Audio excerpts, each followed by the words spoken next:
Good morning, ladies and gentlemen. Oh. Whew.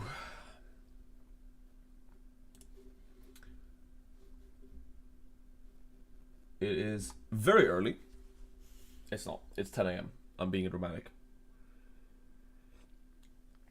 I've made tea, and I'm ready to get going. Does this work? No, it does not. Sick. Let's see then.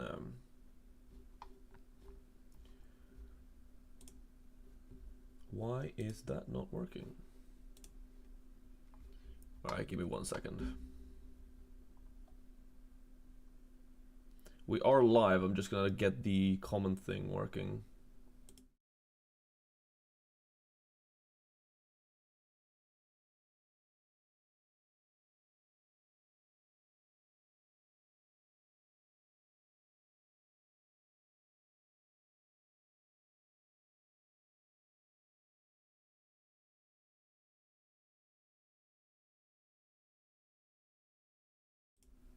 Alright, there we go. There we go. Now we have the comments working. Perfect. Good morning. Good morning, everyone. It is the F1 fantasy deadline in what, 2 hours now? We have the Prost SQ calculations up, so we're going to take a look at that. We're also going to just make the transfers. This is what I was planning yesterday. It is still looking likely to be the plan. Good morning, Ari. Good morning, Tyson. Good morning, Clyde. Hi, Colin. Hi, Hugo. Welcome back. Thank you so much for the membership yesterday. If you missed it, I had a stream yesterday watching the sprint qualifying. In the sprint qualifying, I talked about all 6 chips. We're going to talk a bit more about chips today. Morning. Good morning. Good morning, all. 5 a.m. in Brazil. That is very impressive, you radio. Welcome. That is proper good morning. I should not complain that it's 10 a.m. here. Prensel, good evening. Good evening. Where are you from? Australia? Daniel says good morning all. Good morning, Daniel. Tricky Teller says good morning. Good morning. Tiago, good morning. Typox. Jack G. Sprint race so early I gotta drink a Red Bull just to be awake enough to prey on Red Bull's downfall. That is you can think about Red Bull what you want. I'm drinking tea. I'm probably buying Red Bull though, so I'm hoping it goes well. 3 a.m. in the US. Daniel, jeez. Good morning. That is good night. That is good night territory. Good morning, darling. Prenzel, 8 p.m. New Zealand. Yep, that is good evening territory for sure. 10 a.m. in Slovakia, but I was up until 5 a.m. for the NHL draft. Yep. So did you sleep in between then, or have you pulled an all-nighter, Planko? Boa, Red Bull. Do we know what was wrong with Max's engine? I have not seen anything, Planko, no. So if there is information out there, please let me know. Nixie, Paris is making Red Bull less valuable. Yep. But I think Max Verstappen is valuable enough alone in sprint weekends. And since he won't get the driver of the day, the Red Bull Racing Constructor is just better than the Max Verstappen assets. It's 2 million cheaper. You get all of Max Verstappen's points because he's not getting driver of the day. And you get the fastest pit stop points, and there are bound to be a couple of pit stops in the race in Austria.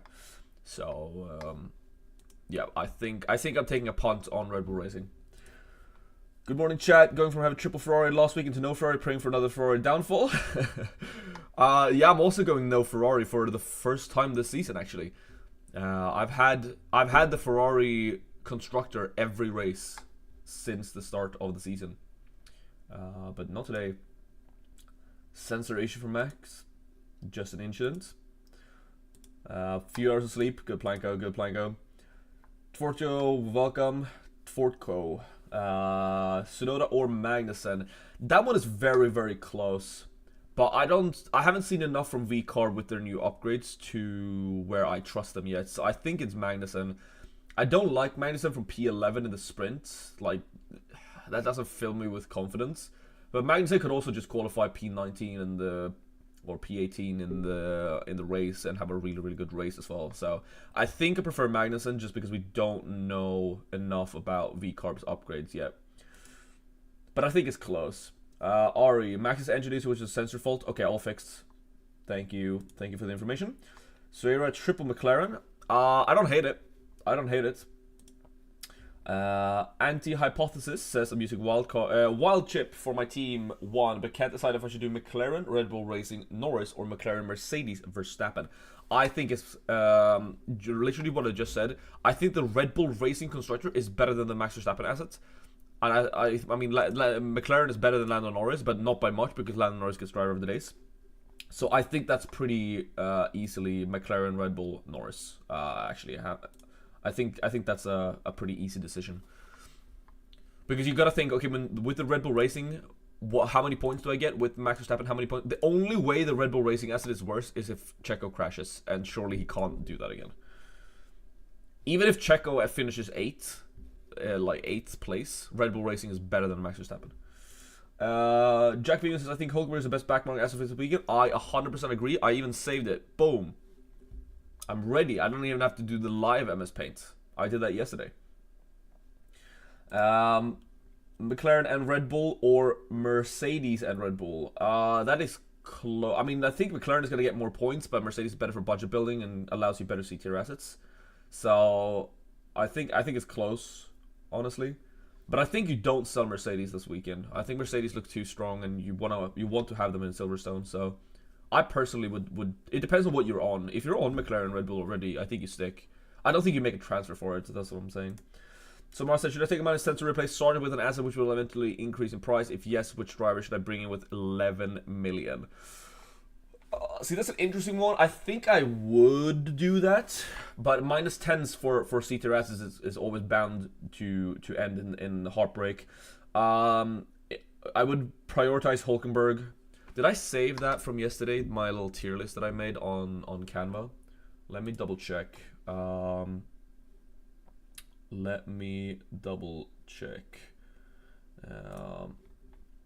So let's just go to this and go here. Yeah. I did make a C tier, an Austria GP C tier list. Just predictions, what I think will be good. And I think it still is the same.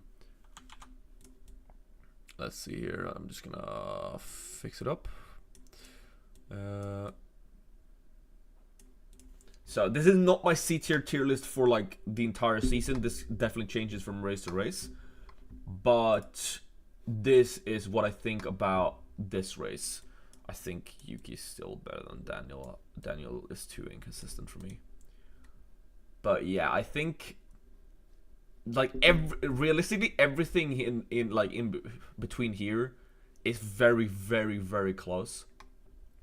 But I think Hulkenberg is in a league of his own this weekend just because he starts so far back in the sprint. And that's not very common for Hulkenberg, so I think he can get some overtakes, positions gained, and probably get like an 8-pointer. I don't think that's unreasonable to expect. I really like Magnussen still, despite him starting P11. I really like the Alpines. Now, the Alpines, I'm not expecting the Alpines to do well in the sprint. I am, however, expecting the Alpines to do well in the race. Because if just one of the front 4 teams DNFs, that could be enough for a Gasly or an Ocon to reach a P7, P8. And if you're on P8, that's 4 points. Maybe you got an overtake, a positions gained in there. So I think getting 4 points from your placement should be enough to increase in price. I know that didn't happen last time around, but I feel like they're being the 5th fastest team makes it so that even if they qualify well, they just need a DNF from one of the front 4 teams and they can definitely get points. Show is starting last, that's why he's up here. He's starting P20, so you know, it can literally only get better, or he DNFs and then you cry.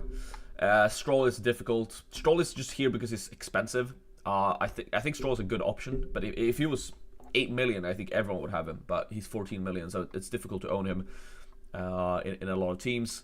Bottas has just been decent so far with in the past couple of races with overtakes. So I like Bottas for overtakes, and in the sprints in Austria, I feel like he could do well. The V-carbs are just an unknown right now.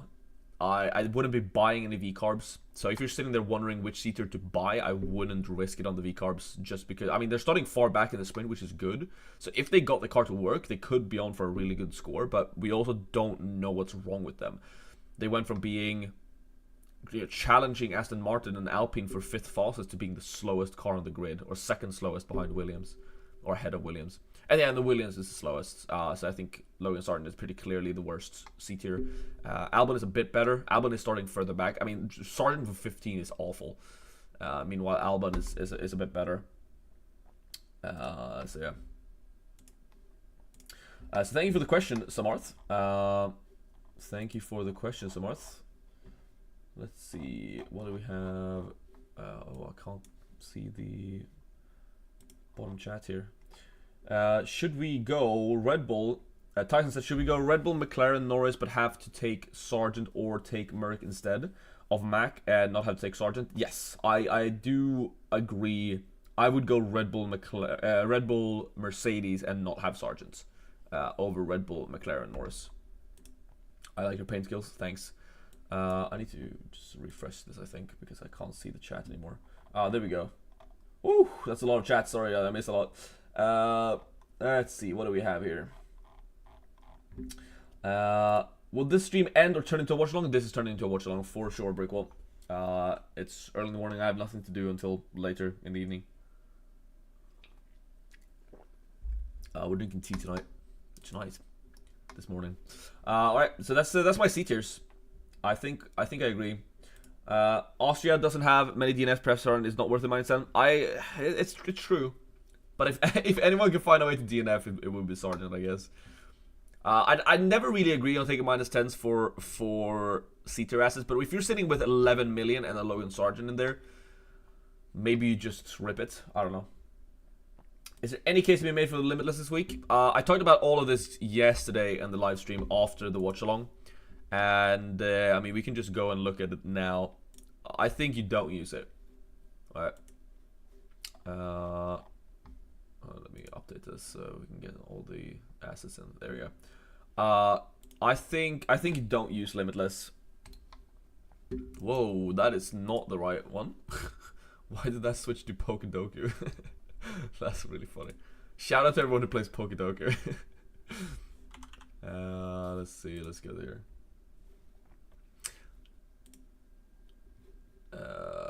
Yeah, I don't know why that says there. Let's just delete that and upload it again.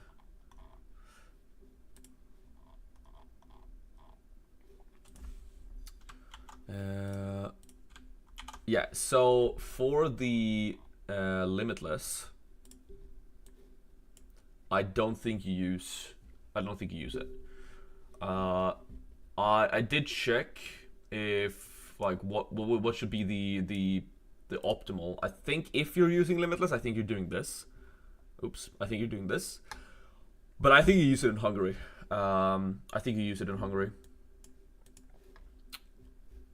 So yeah. The reasons for that you can check in my Limitless video. Why Hungary? Well, essentially, Hungary is a track that's bad for overtaking. So B and A tier assets, like premium drivers, are way better. The back marks are not going to do much. And the single race weekends look better for the Limitless than sprints. Tommaso says, dang, you're live early. I am live early. I was actually live late. I started the stream like 2-3 minutes late. But I'm here now. I'm drinking tea. The deadline is in, what? 2 hours, so. But yeah, I don't think the Limitless is, I wouldn't do Limitless today. So yeah, I wouldn't do Limitless next. Alright, let's switch back over here. What do we have? We can do big cam, and then just switch over. I need to put all of this on my stream deck, but I haven't had the time or figured out how. Let's see. All right, should we look at the simulations? Right, we should do that. The team calculator, F1 fantasy tools. Any F1 fantasy tools? Do we assume Austria to have high amount of overtakes? Yes, that is what I'm assuming at least. It is a very like DNF shuffling track. So I'm expecting there to be overtakes. Albon has started from pit lane, made changes in park for me. That's interesting. That means he starts lost. That makes him a bit. I wonder if that makes him better or worse. Actually, Albon from P18 was good enough. Or P19 was good enough, wherever he was. That makes show slightly worse. Hi Rain, says Joe. Finally remembered to subscribe last night. Hello from sunny Hertfordshire. Enjoying your streams and vids. Thank you so much, Joe. Welcome to the channel. Yep, so this is on... let's go to F1 Fantasy Tools. If you've never used F1 Fantasy Tools before, you should.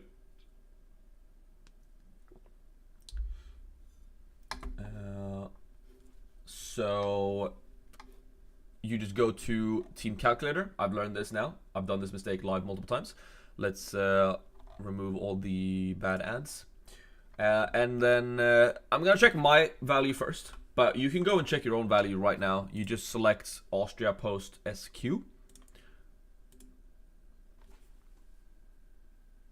They're saying McLaren Rebel. Interesting. Interestingly enough, and this is what I was predicting, and I'm very happy I was right. They are saying the single is better than the two premium drivers, because they value the high value constructors so much here. That's very, very interesting. They're saying show is really good. Most of them are saying show, Bottas, show. But also because of money. So let's remove some money constraints. Let's go up to like 118 million. I don't think that's completely unreasonable. Let's see if we get some 2B liners. We do get some 2B liners at this value. So they're saying the McLaren Red Bull is really, really good at 116 something, and the single.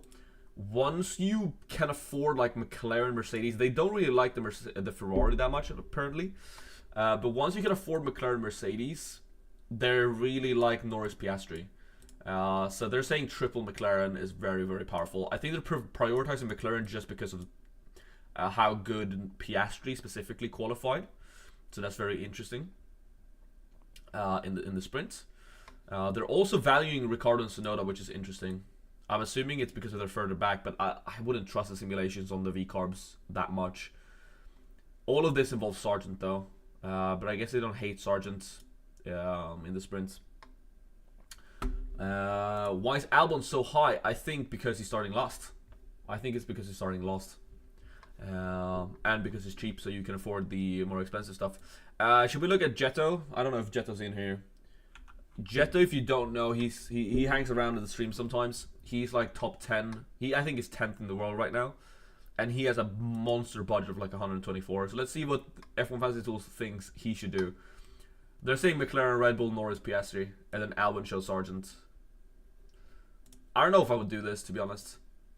I think if I was on this budget, I would have Mercedes instead and upgrade Sargent.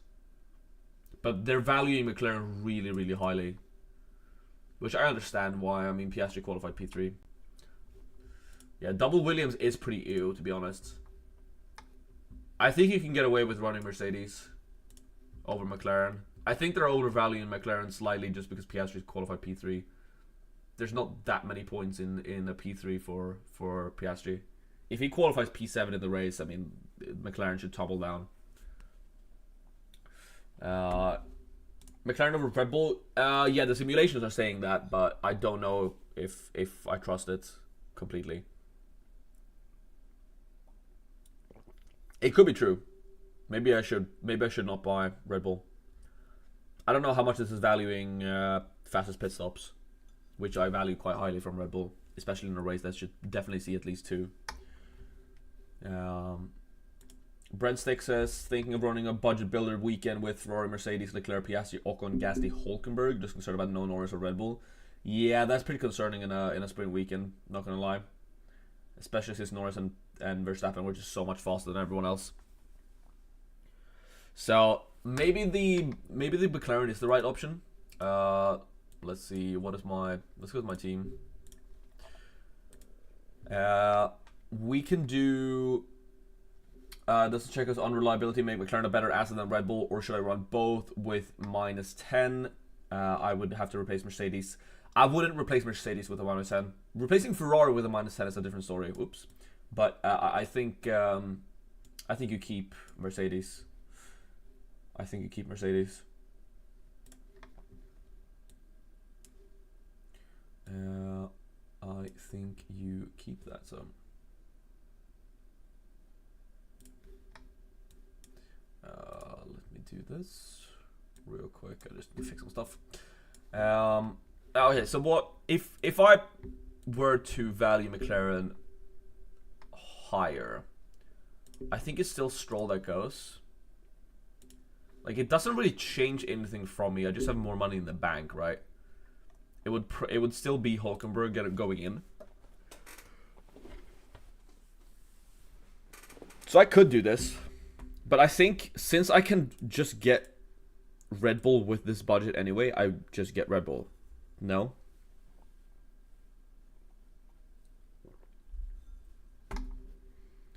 I feel like in the race McLaren could be better. Let's do some MS Paint. Let's do some MS Paint. I want to keep this one while let's just make a new one.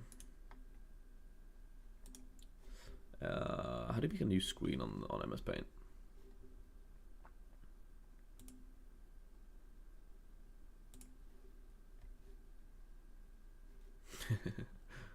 Yeah, that's it. Oh, well, who cares?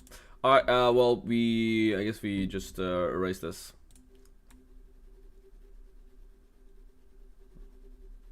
I'm not gonna be saving stuff here now. We're doing manual erasing because, well, there's no other way to do it.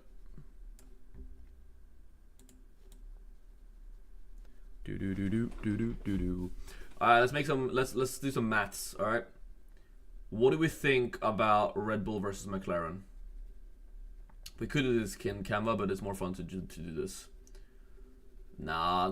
We do a little at a time. Little at a time. Be patient, guys. Be patient. Be patient. Be patient. Alright, that's good enough. Alright, what do? We do. So we have McLaren. Oops. Why is that so thin?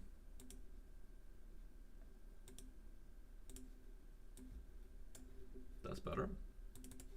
So we have McLaren. And then we have Red Bull Racing. So Red Bull Racing is going to get 25 points because Max will win the race. They're going to get 8 points because Max will win the sprint. They're going to get like, what's Paris? P7. So they're going to get like 3, they're going to, let's say 4 points from Paris in the sprint. 4 points from Paris in the sprint. Then Verstappen is going to qualify first. They're going to have both drivers in Q3. McLaren's also going to get that though, so we don't have to add that. Verstappen is going to qualify P1. And then Verstappen is going to 25, that's winning the race. So yeah, so winning the race, 10 points. I don't think he gets driver of the day. And that is about what... and that's on fastest pit stop points, so probably like 10 points for fastest pit stop points. So that's what Red Bull Racing will get. Let's look at McLaren. McLaren is going to get 7 points in the sprint for Norris. I mean, Checo's going to get some points in the race as well. How many points will Checo get in the race? Like... he's probably going to be like P7, P6. Let's say P6. Let's be generous. No, let's hold back a bit. Let's say P7. Checo gets P7. That's what, 6 points plus some overtakes. So let's say he gets like 10 points in the race, plus like 4 points from qualifying, 3 points from qualifying. There we go. So that's what Red Bull Racing gets. Let's see McLaren. McLaren, 7 points from Norris in the sprint. No overtakes. Let's look at Piastri. Piastri probably gets 6 points, and that's their sprint points. Then we have 18, and I'm not really counting that many overtakes here. What do we think Piastri gets P3 in the race as well? I don't think so. I think he's probably like P4 or P5. So let's say 12. And then we have qualifying points. Lando's gonna get second, so that's 9. Piastri's gonna get like P5 probably, so that's what, 6 points, and no fastest pit stop. Some overtakes here and there. Let's add like, I've already added that in here. Let's add some overtake points for McLaren. I don't know, a couple, 4 maybe. This is just me spitballing, right? So what does this add up to? So 7, 6, 13 plus 18, that is 31, 33, 43, 52, 58. That's what, 62 points for McLaren. I feel like that's kind of reasonable.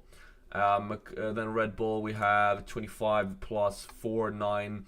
That's 37, 37, 47, 57, 67, 70 points. It's pretty close. It's pretty close. Yeah, driver of the day doesn't go. This is fastest pit stop points, and this is qualifying, and this is Checo's points. So there's no driver of the day points here. There's no driver of the day points to McLaren. Yeah. Oh yeah, Joe Kempa. Yeah. So driver of the day for Lando, yes, but this is only for constructor, and constructor don't see those points.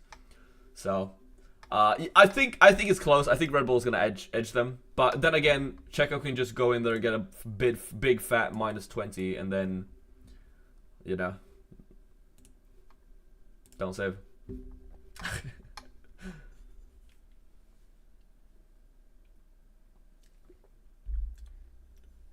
Paris has been atrocious though. This is very generous. I gave him a P7. I feel like that.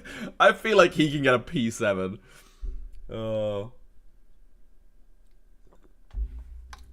Rain is basically Greta Thunberg. That's pretty funny. That's really funny. Ay. Let's see the points for Ferrari and Mercedes. I don't think we need to see the points. I think Mercedes is just going to outscore Ferrari, to be honest. I don't think we don't need to bring up Emirates Paint for that. I think Mercedes is going to outscore Ferrari. And that difference is all I know if Norris wins over Max right in the race or sprint. Only in the race. If Norris beats Max in the sprint, that is hardly going to matter for fantasy. There's no driver of the day in fantasy, I'm pretty sure. In sprints. Or am I wrong? No, there's not, right? So in the sprint, yeah, there's 5 points for fastest lap, and you can't predict that. There's no driver of the day. So if Norris overtakes Verstappen and wins the sprint, he gets 10 points. That is like, that is nothing, and then Max will get what, 6? So that's a 4-point difference. But then again, I'm already hedging my bets with Norris, so that's why I personally like Red Bull over McLaren, because I have Lando Norris already. So yes, you could double up on it, but I think I want to hedge my bets between Lando and Max. And I think Red Bull Racing are just gonna take a lot of fastest pit stop points. I mean, you saw what it did here. Fastest and second fastest. That's a big fat 15 points. Nico says, "Hi, triple Ferrari, Mercedes, Hulk. Triple Ferrari is rough. Is it worth -10 for Lewis so Leclerc drop Sainz with Gasly and drop Ferrari with Red Bull? Yes, I think that's worth it. I think that's a -10. I think we find the -10 that's worth it, guys. I think we find the -10 that is worth it. What this means, if you didn't watch my transfer plans video that I posted earlier this week on on Tuesday, what this means by me taking Red Bull in here and I'm gonna get Hulkenberg over Gasly because Hulkenberg's starting further back. So what this means for me is that I either have to stick with a single premium driver in Silverstone and then switch to a 2 premium driver lineup in Hungary, or I have to take a -10 in Silverstone. And I'll show you why. So imagine I do this transfer because it's looking very likely. I'm not going to lock it in yet, but it is looking pretty likely that this is going to be my move. That will leave him with 3 transfers. Then what I have to do to get to a 2 premium driver lineup, I then have to switch back Ferrari. That's 1 transfer. Are we counting? 1 transfer. Then I have to sell Ocon, sell Norris. Let's bring in like a Lewis Hamilton here. Let's get rid of Yuki Tsunoda. Let's add like a Piastri. And then I can add like a Gasly in here. So if I don't want Sargent, you can see this is exactly my cost cap. So I might even be priced out of this depending on results. But yeah, so that is 4 transfers when I only have 3 next week in Hungary. So if I want to get a team like this, I would have to take a -10. But I'm essentially calculating that Red Bull Racing is worth more than 10 points more than the Ferrari. So if I have to take a -10, it's okay, because at least I got Red Bull over Ferrari this weekend in the sprints. And I think Red Bull is going to outscore Ferrari by probably 30 points. So I don't mind that at all. Then the other option is to just stick with Norris for 1 more week in Silverstone. So let's do the transfer again. Stick with this in Silverstone. Where is Hulkenberg? What I do then is I take 2 transfers in Silverstone to essentially prepare. I would have to do 1 down to... I could get Gasly in. So say Tsunoda is still underperforming, I could do the Gasly move. And then I could do the Red Bull to the Ferrari. Budget build for 1, leave 7 million in the bank. And then the weekend after, I can just do this. It doesn't have to be these assets. It could be any of the C tiers, to be honest. And then I could get, you know, the ones I want. I guess it was already there. Then it's only two moves. So I can do 2 of the moves. I could also do like an in-between move. So say I have Norris in here, there, and Tsunoda. I could, if Lance Stroll has not risen by 1 million, I could get Lance Stroll for a single rodeo. So my transfer, I would switch from, this would be Ocon. So if I'm on, let's go back to what it would look like. So if I'm on this, I could get Ferrari back in Hungary. Oh no, in Silverstone. And then I have a lot of money in the bank. I could upgrade Yuki to Lance Stroll for 1 final race week. And then after that, I can do 3 moves. Boom, boom, boom. And do the moves I want. So I can get Lance Stroll's final price, right? Say Lance Stroll rises 0.5 million. And then I can hope he rises the last 0.5 before he reaches B tier. Oh, Fraser, thank you so much for the super chat. Thank you so much. Probably worth the -10, and you go McLaren, Red Bull, Norris times 2. Ooh, McLaren, Red Bull. Can I afford that even? Let me look into it.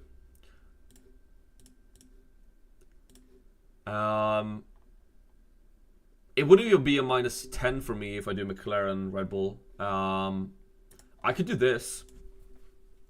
I could, but I'm not sure I want Logan Sargent here. Is Logan Sargent McLaren Constructor better than Hulkenberg Mercedes Constructor? That's a pretty close one. It's a good point, Fraser. Thank you so much for the super chat, by the way. Thank you so much. So yeah, I could do this. I definitely could do this. Get Logan Sargent in.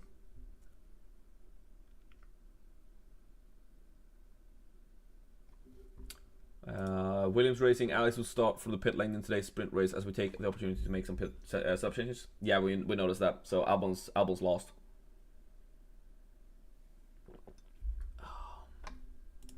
Exactly, yeah. I just gave them 10 points, Grant. I just gave them 10 points. So this is actually rather close. I'm gonna go to Canva for this one. So let's go to here. I'm just gonna do this. Let's do a vote, guys. Let's do a vote. So, all right, at a heading, which is better?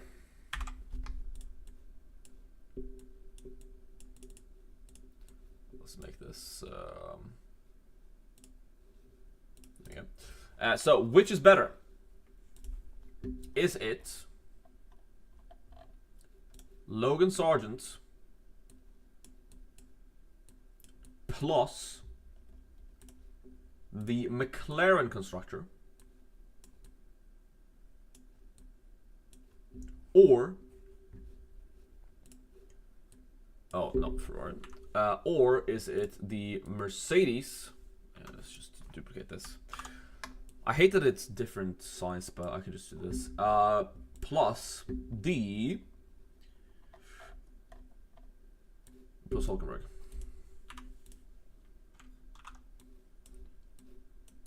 Which is better?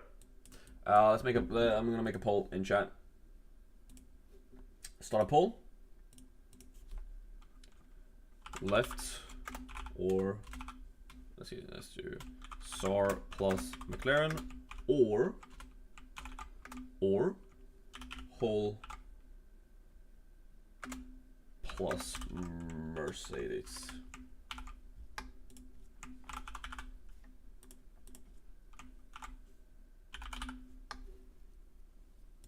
There we go. Oops.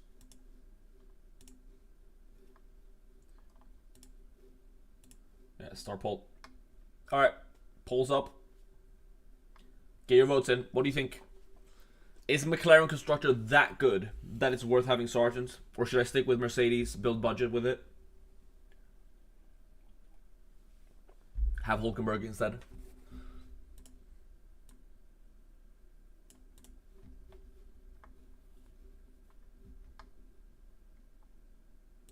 Doesn't take a Sargent now mean you need 2 transfers in the future to get rid of him because his value is so low you can't trade him for anyone? Yep.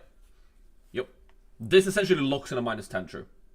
This essentially locked, like this left side is also kind of locking in a -10 for me to get to 2D. Actually, it's not really. So if I get this side, it completely changed my plan. It essentially means I have to make, I'm keeping Sargent for a while.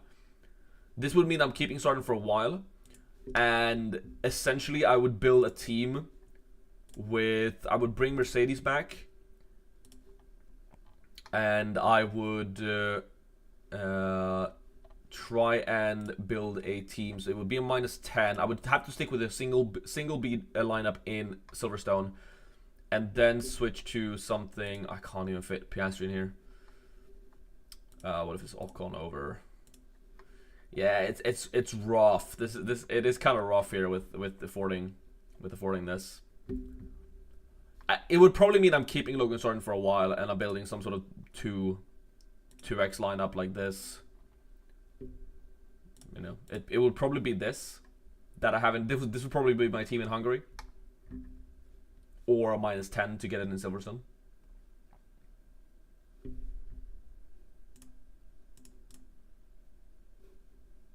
I don't think you could see any of that.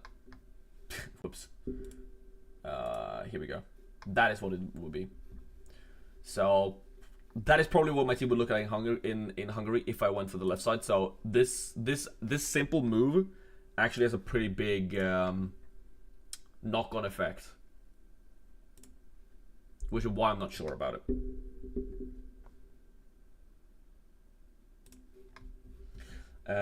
Yeah. Oh, it's super. Yeah. It's super zoomed in because I haven't zoomed in for this window. So that's me.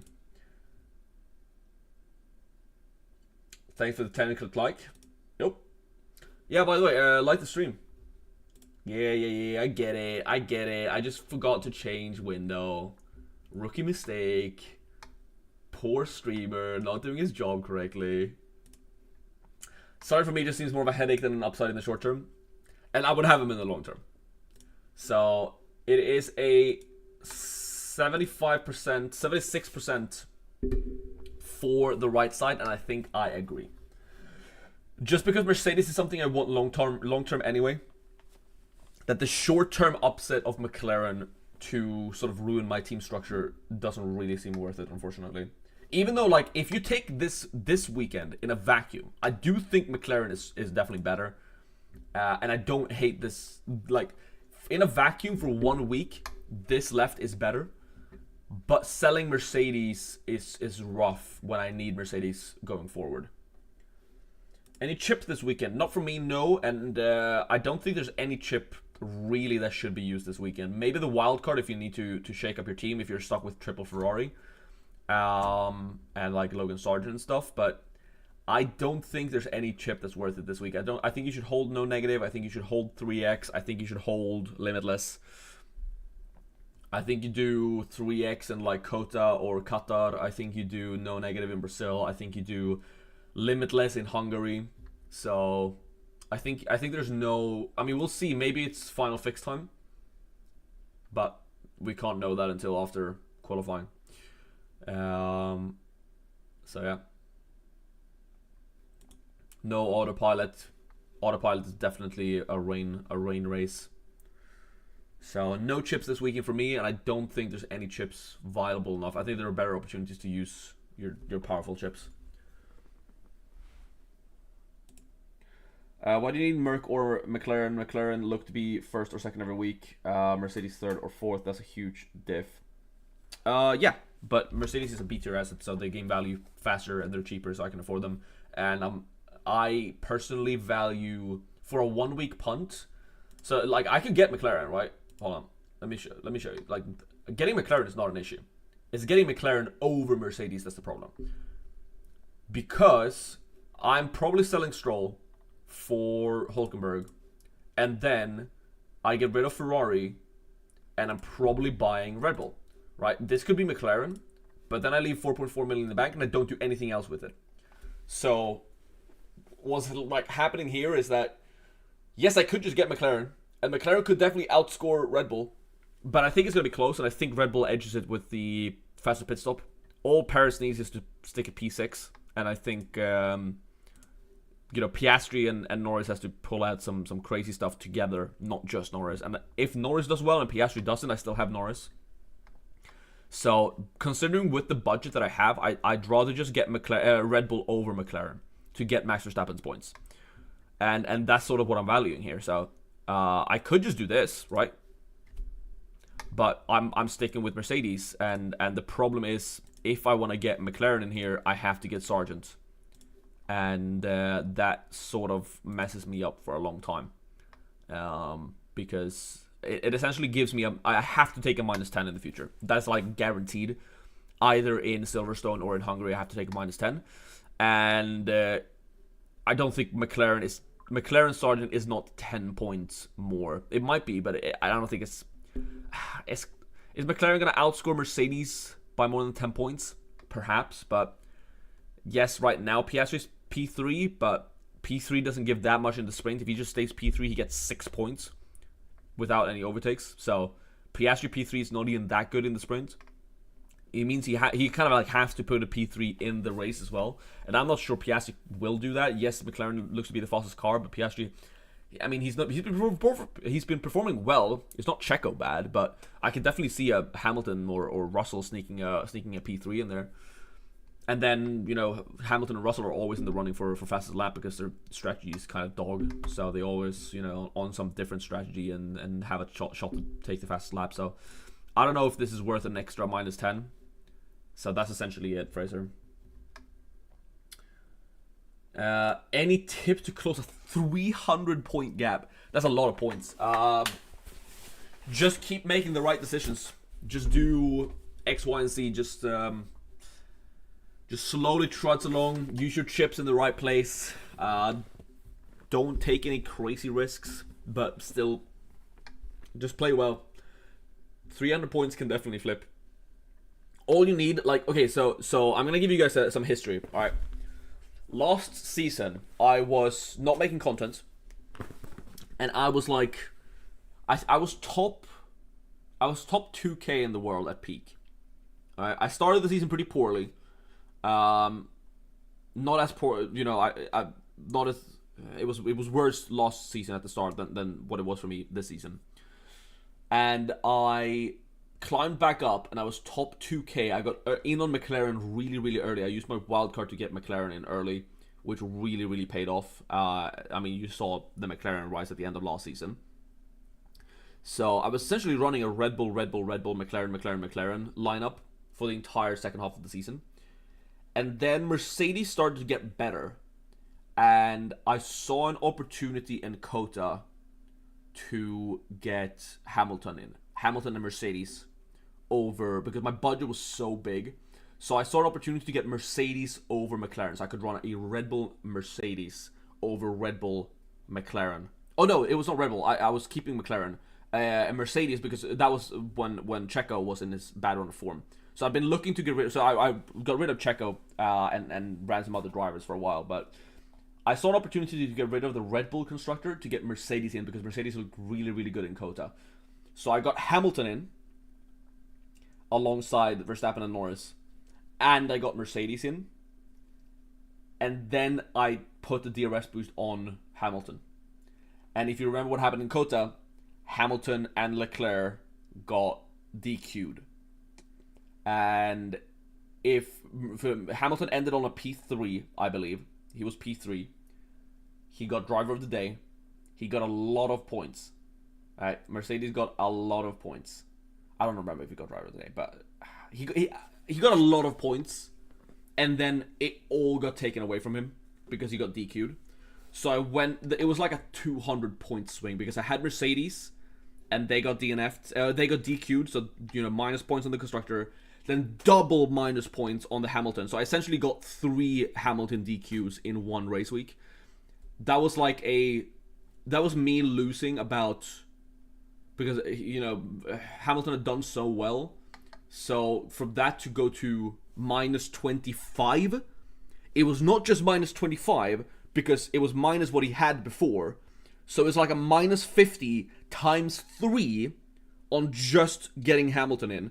That was like 150 points. Not to mention that the people I was fighting against who did not buy Hamilton also got points. Like, they also got points. So that one race in Kota was about a 250 point swing against me. I lost about 250 points to my rivals there. I dropped from 2k down to like 30k global, and I stopped playing the game. Like, it literally I lost my mini league, so I had to pay up. And the crazy part, like, I got the decision correct. Mercedes looked really, really fast, and I took a punt on Hamilton and Mercedes. And if they had not been DQ'd, I would have been so far ahead. I would have had a chance to get top 100. Instead, I tumbled down to minus 30k, and I was gutted. I was absolutely gutted, because I'd spent so much time on F1 Fantasy last season, and I mean, the rest of the season was just trying to claw back, and I did claw back a bit. I think I ended like 20k something, but just that 1 week in Kota killed my rank. So essentially, Dex, what you need the person you're chasing that's 300 points behind you, or 300 points ahead of you. You need them to get a DQ on their when you don't have it and you've caught up. So that's some history for you. That's a history lesson. Also, I'm on the wrong screen again. Sick. So, yeah. That is my last season summarized.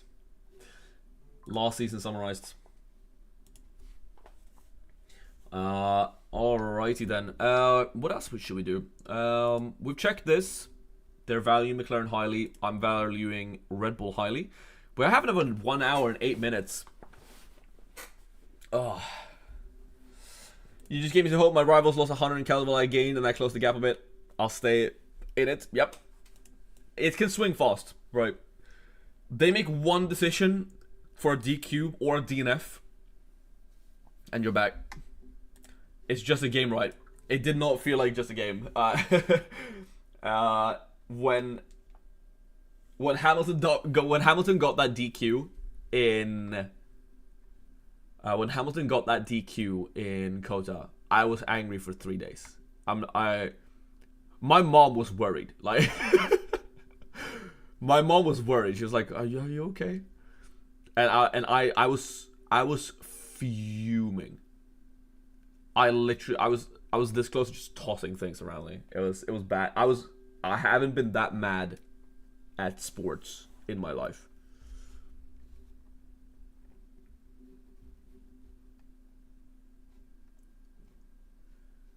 F1 is a competitive and passionate sport, even in fantasy. Yep. True. Fellow Sweet here, managed top 1k last season in my first fantasy season, but struggling more this season so far. This season is definitely harder, I will say, JTL. Last season, if you got in on Aston early and McLaren early, that's all you needed. There were many race weekends. So just to compare, if you guys did not play last season, if you were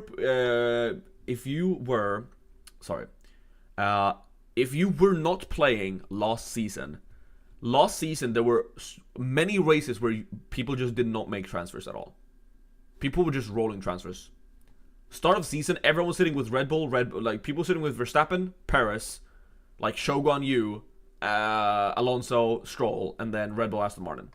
Everyone was sitting with that, and there was no reason to make transfer for the first half of the season. Then McLaren got good. Everyone sold Aston Martin for McLaren, and then Perez got bad, so everyone sold Perez.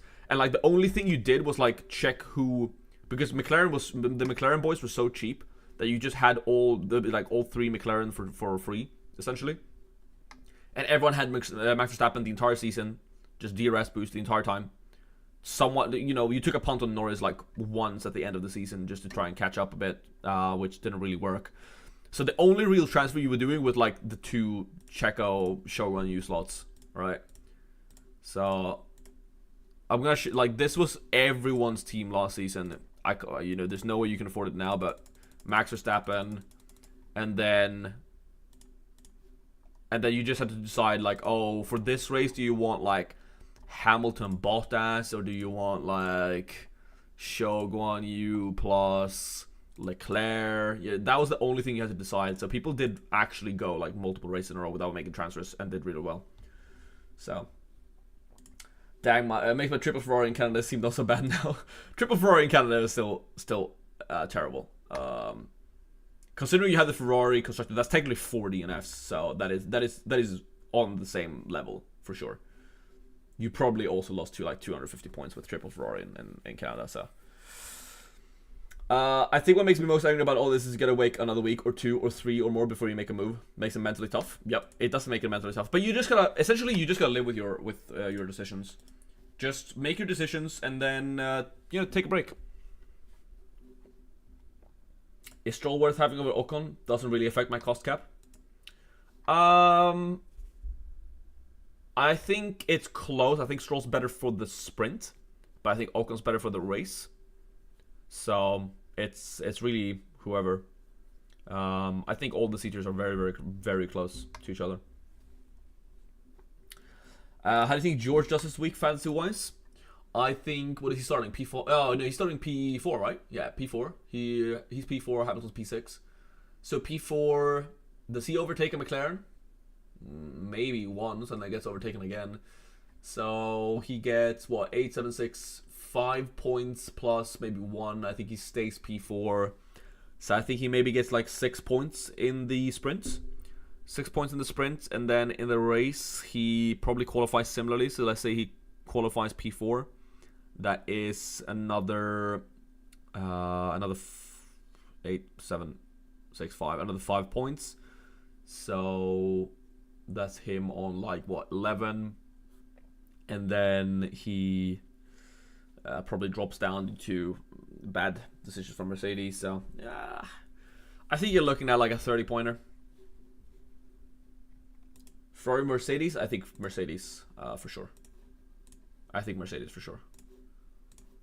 Yeah, I think Russ is probably looking at like a 30-pointer. What is the what happened in the last sprint? Let's look at some points. Ignore the ads. Yeah,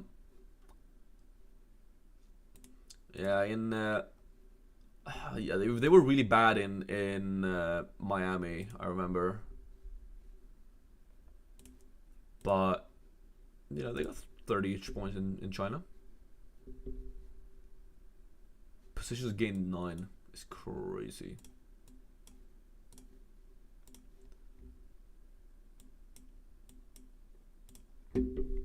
So, yeah, I think Mercedes for sure. I think we're looking at a similar. I think we're looking at Mercedes 30 pointers. I feel like that's reasonable. F1 fans can seriously mess your mind and cause some serious issues sometimes. It can be very overwhelming and cause a lot of stress and pain. FPL as well. Yep. True.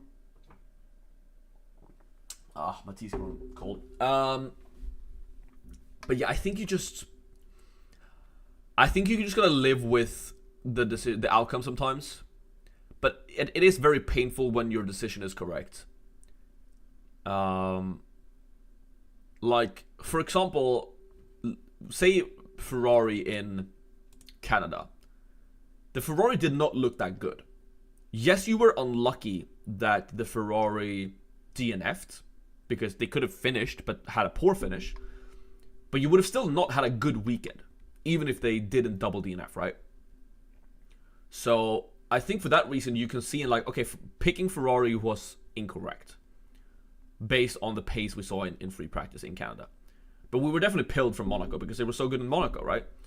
So that is one thing, but it was very painful for me in Kota specifically because getting Hamilton in was the correct decision. Putting the DRS boost on Hamilton was the correct decision. And then it turned out to be the worst decision I've ever made in a fantasy game, because the outcome just switched so big. Hi Rain, how do I become a member in your channel? There is a join member button, and I think it's $5, and you get a little nice decal. You become the little meerkat on my shoulder, and I'm gonna add some more members only stuff. I'm creating a Discord, probably for next race or the one after that. So yeah, it's next to the subscribe button. You just click join there. It would mean a lot to me. Any bit of support is grateful, but you don't have to pay.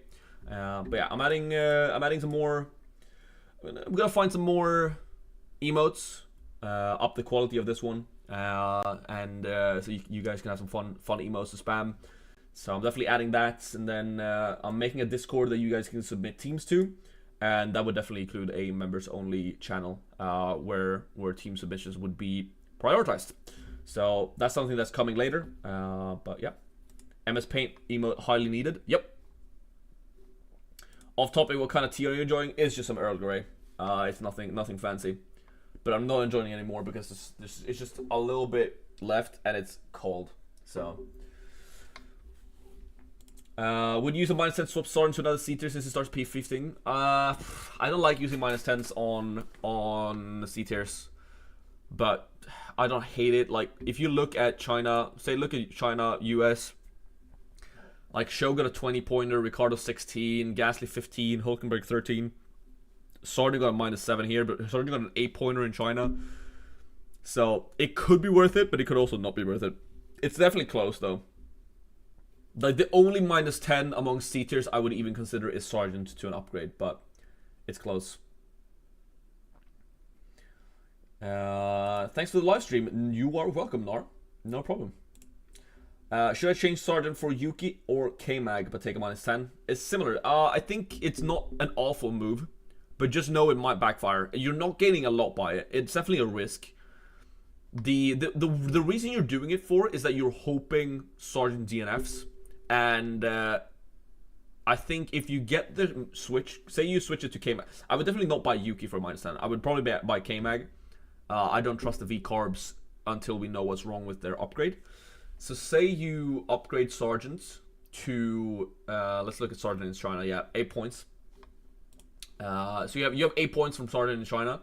Say you upgrade to K-Mag, that is a 9-point difference. So you essentially lost 1 point. But you gained value because I'm pretty sure Sargent did not increase in price. I think 9 was the cutoff. So I think Sargent lost value and K-Mag gained. So I think you're doing it to gain 0.05. I think points wise, you're literally, if you do a -10 from Sargent to like a Magnussen, I think that essentially is going to end up being a 0-point difference. I think Magnussen can outscore Sargent by 10 points. I don't think that's unreasonable at all. But then you're hoping that Sargent drops in points and Magnussen increases. So you take the -10 for the price increase, essentially. And then, I mean, that is worth it, right? 0 points, but you gain 0.6 million. I'd do that. What's your bold prediction for this weekend? Ooh, bold prediction. It's looking like a pretty boring one. I don't have any super bold prediction. I think Norris has a chance to win, but I don't think that's super bold. I think...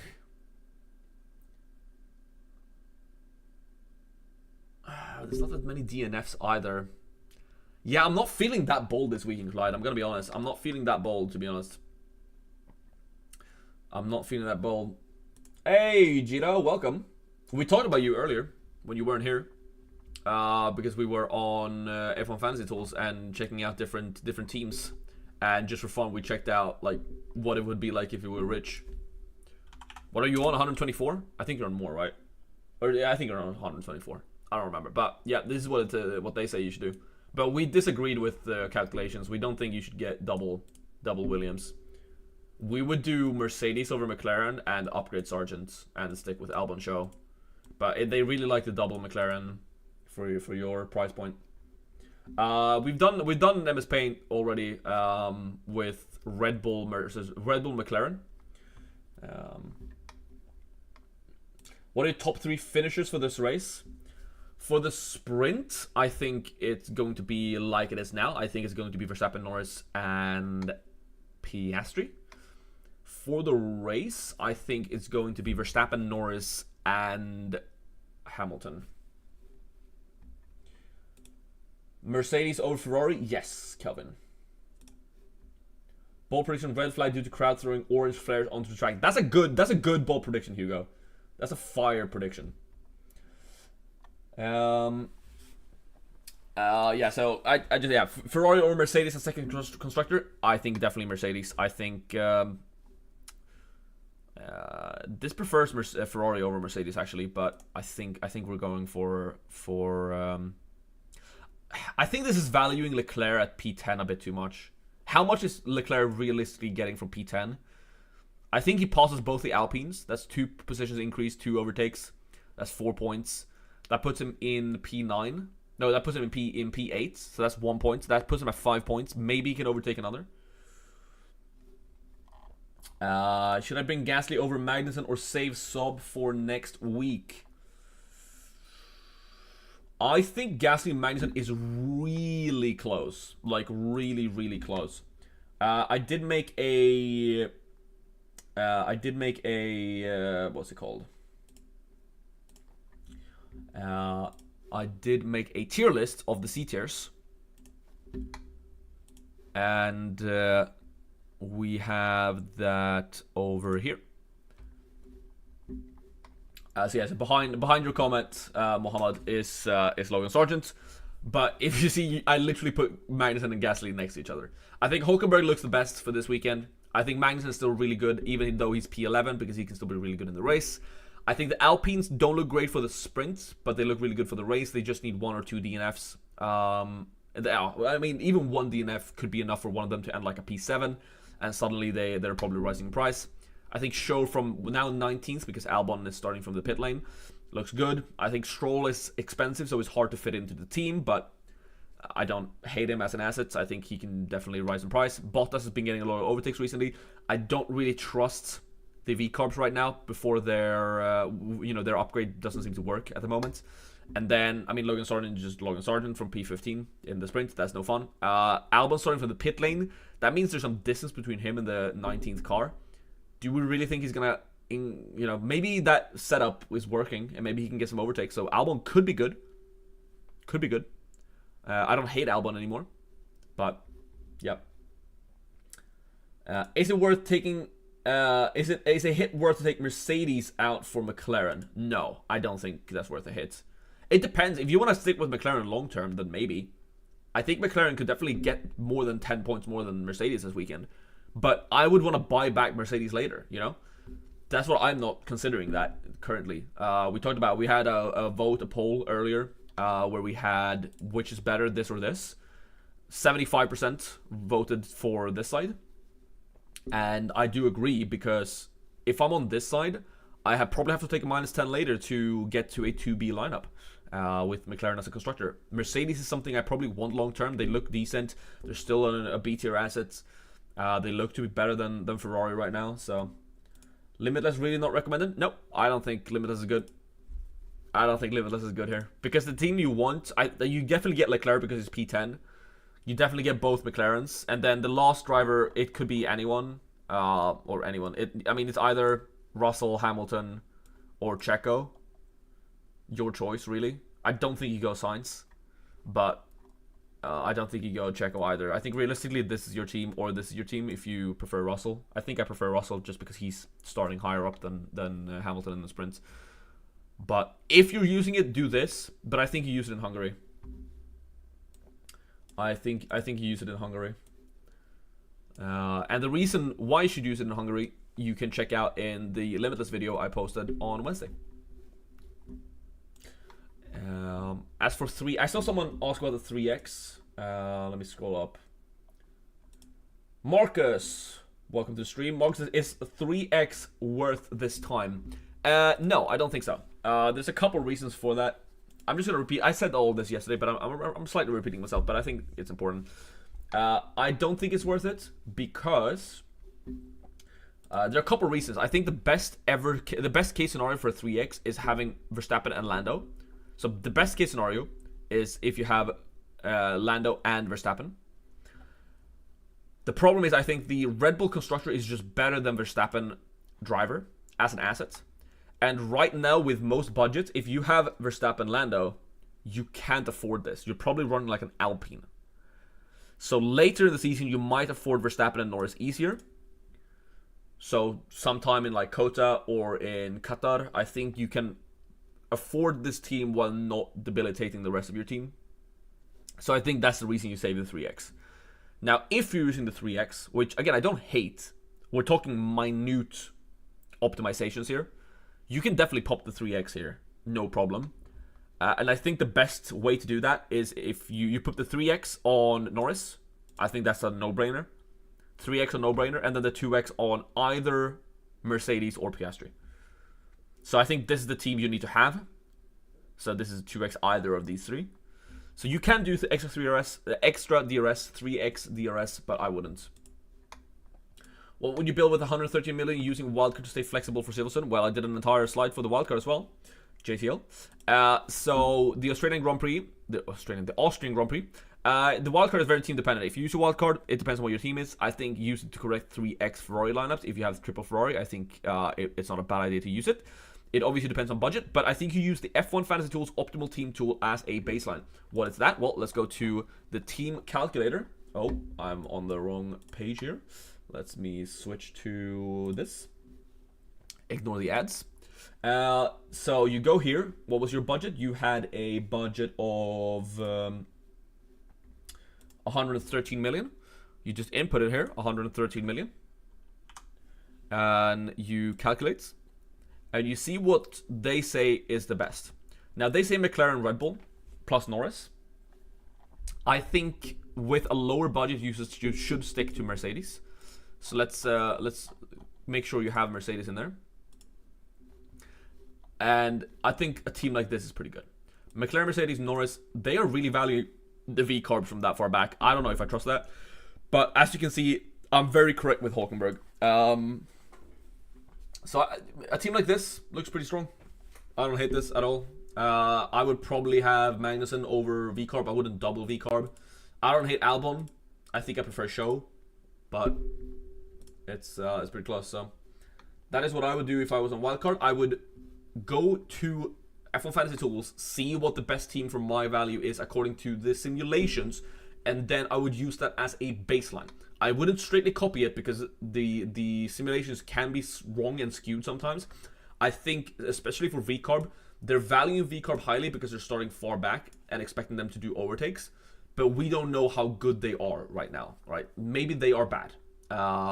We haven't seen enough of their upgrade to... So I wouldn't be going out to buy them. I wouldn't sell Sonoda But if you're thinking who to buy, like, I'm not getting Ricardo here. I'm getting Hulkenberg. But yeah, they're also valuing Hulkenberg really, really highly here. Like, look how highly they're valuing Hulkenberg. It's literally the top of almost all of these teams. So, I think that's what you do with the wild card. I think that's what you do with the wild card. So scroll back down. I have to skip a couple. We have 110 people in here. A lot of questions, which is always fun. I'm quickly just gonna go and grab another drink. I might make some more tea real quick for my throat. The deadline is in 45 minutes, so I'm gonna keep taking questions. I'm pretty done with mine. I think I've decided I'm going Hulkenberg Red Bull Racing, so I think that's what I'm going with. So let's take some more questions from you guys. Let's see some more discussion. I'm just gonna get some drink, and I'll be back in a minute. So be right back. And I'm going to mute this time because I know from experience that my mic picks up literally every noise available, including my kettle and including my toilet flushing. So that's fun.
All right, we're back. what a proper whew, I have in the Mac. That's that morning hair that I've not fixed. Still looks good though. Trim yesterday. Alright. Yeah, let's do some questions. Let's do some questions. I'm gonna tweet out the stream is alive and well. And then we'll do some questions. So let's get just Twitter over here.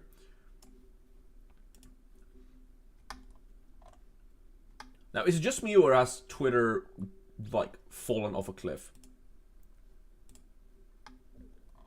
Like, I follow no crazy, like the most, I guess, NSFW I follow is a female bodybuilder, and like I just get recommended things that's just weird, dude. So I have no idea why that's. I don't dare show Twitter on the screen anymore unless it's like a specific tweet.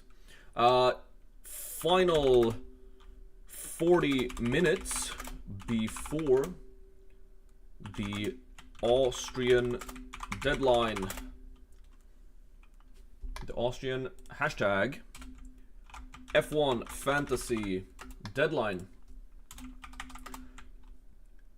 Get in here and ask your questions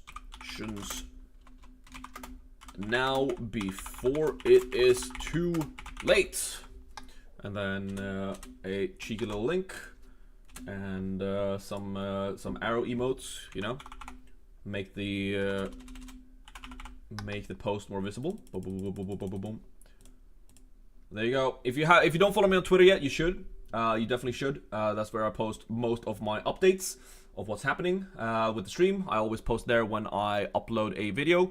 I know I didn't do a video last night, but there were enough people in the stream, and I discussed all I wanted in the stream, really. So, and I also just fell asleep. So let's actually get some questions in there. 100 people in here. Thank you so much. If you haven't subscribed yet, you definitely should. More things are definitely coming.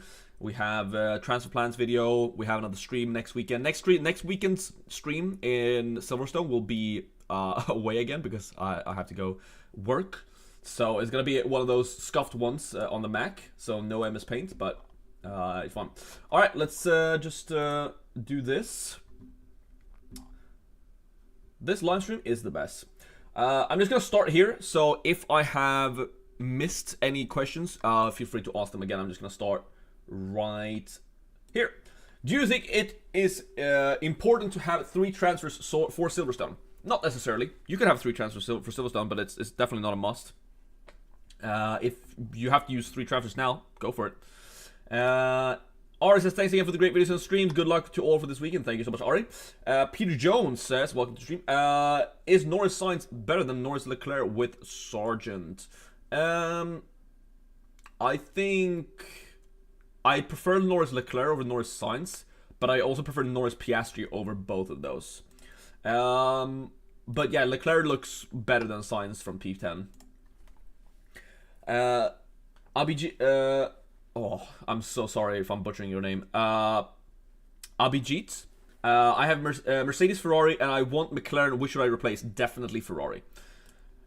Good Doge. Should I keep Max or get Lando in and upgrade from Sargent? I would upgrade from Sargent.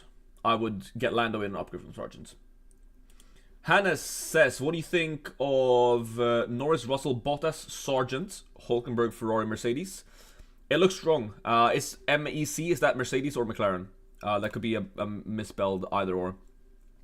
But yeah, they look strong. Norris, Russell looks really, really good. Sargent is Sargent, but I mean, you have Bottas, you have Hulkenberg, Ferrari, Mercedes is good for budget building. So I like it. I like it. Danny says, make sure to like the stream. Make sure to like the stream. That helps out a ton. What are we at right now? We're at 33 likes. I mean, we're at least 100 people in here. We can definitely get that to 50. Come on. We can definitely get that to 50. Arvin says, hey Rain, RV again. Welcome back, man.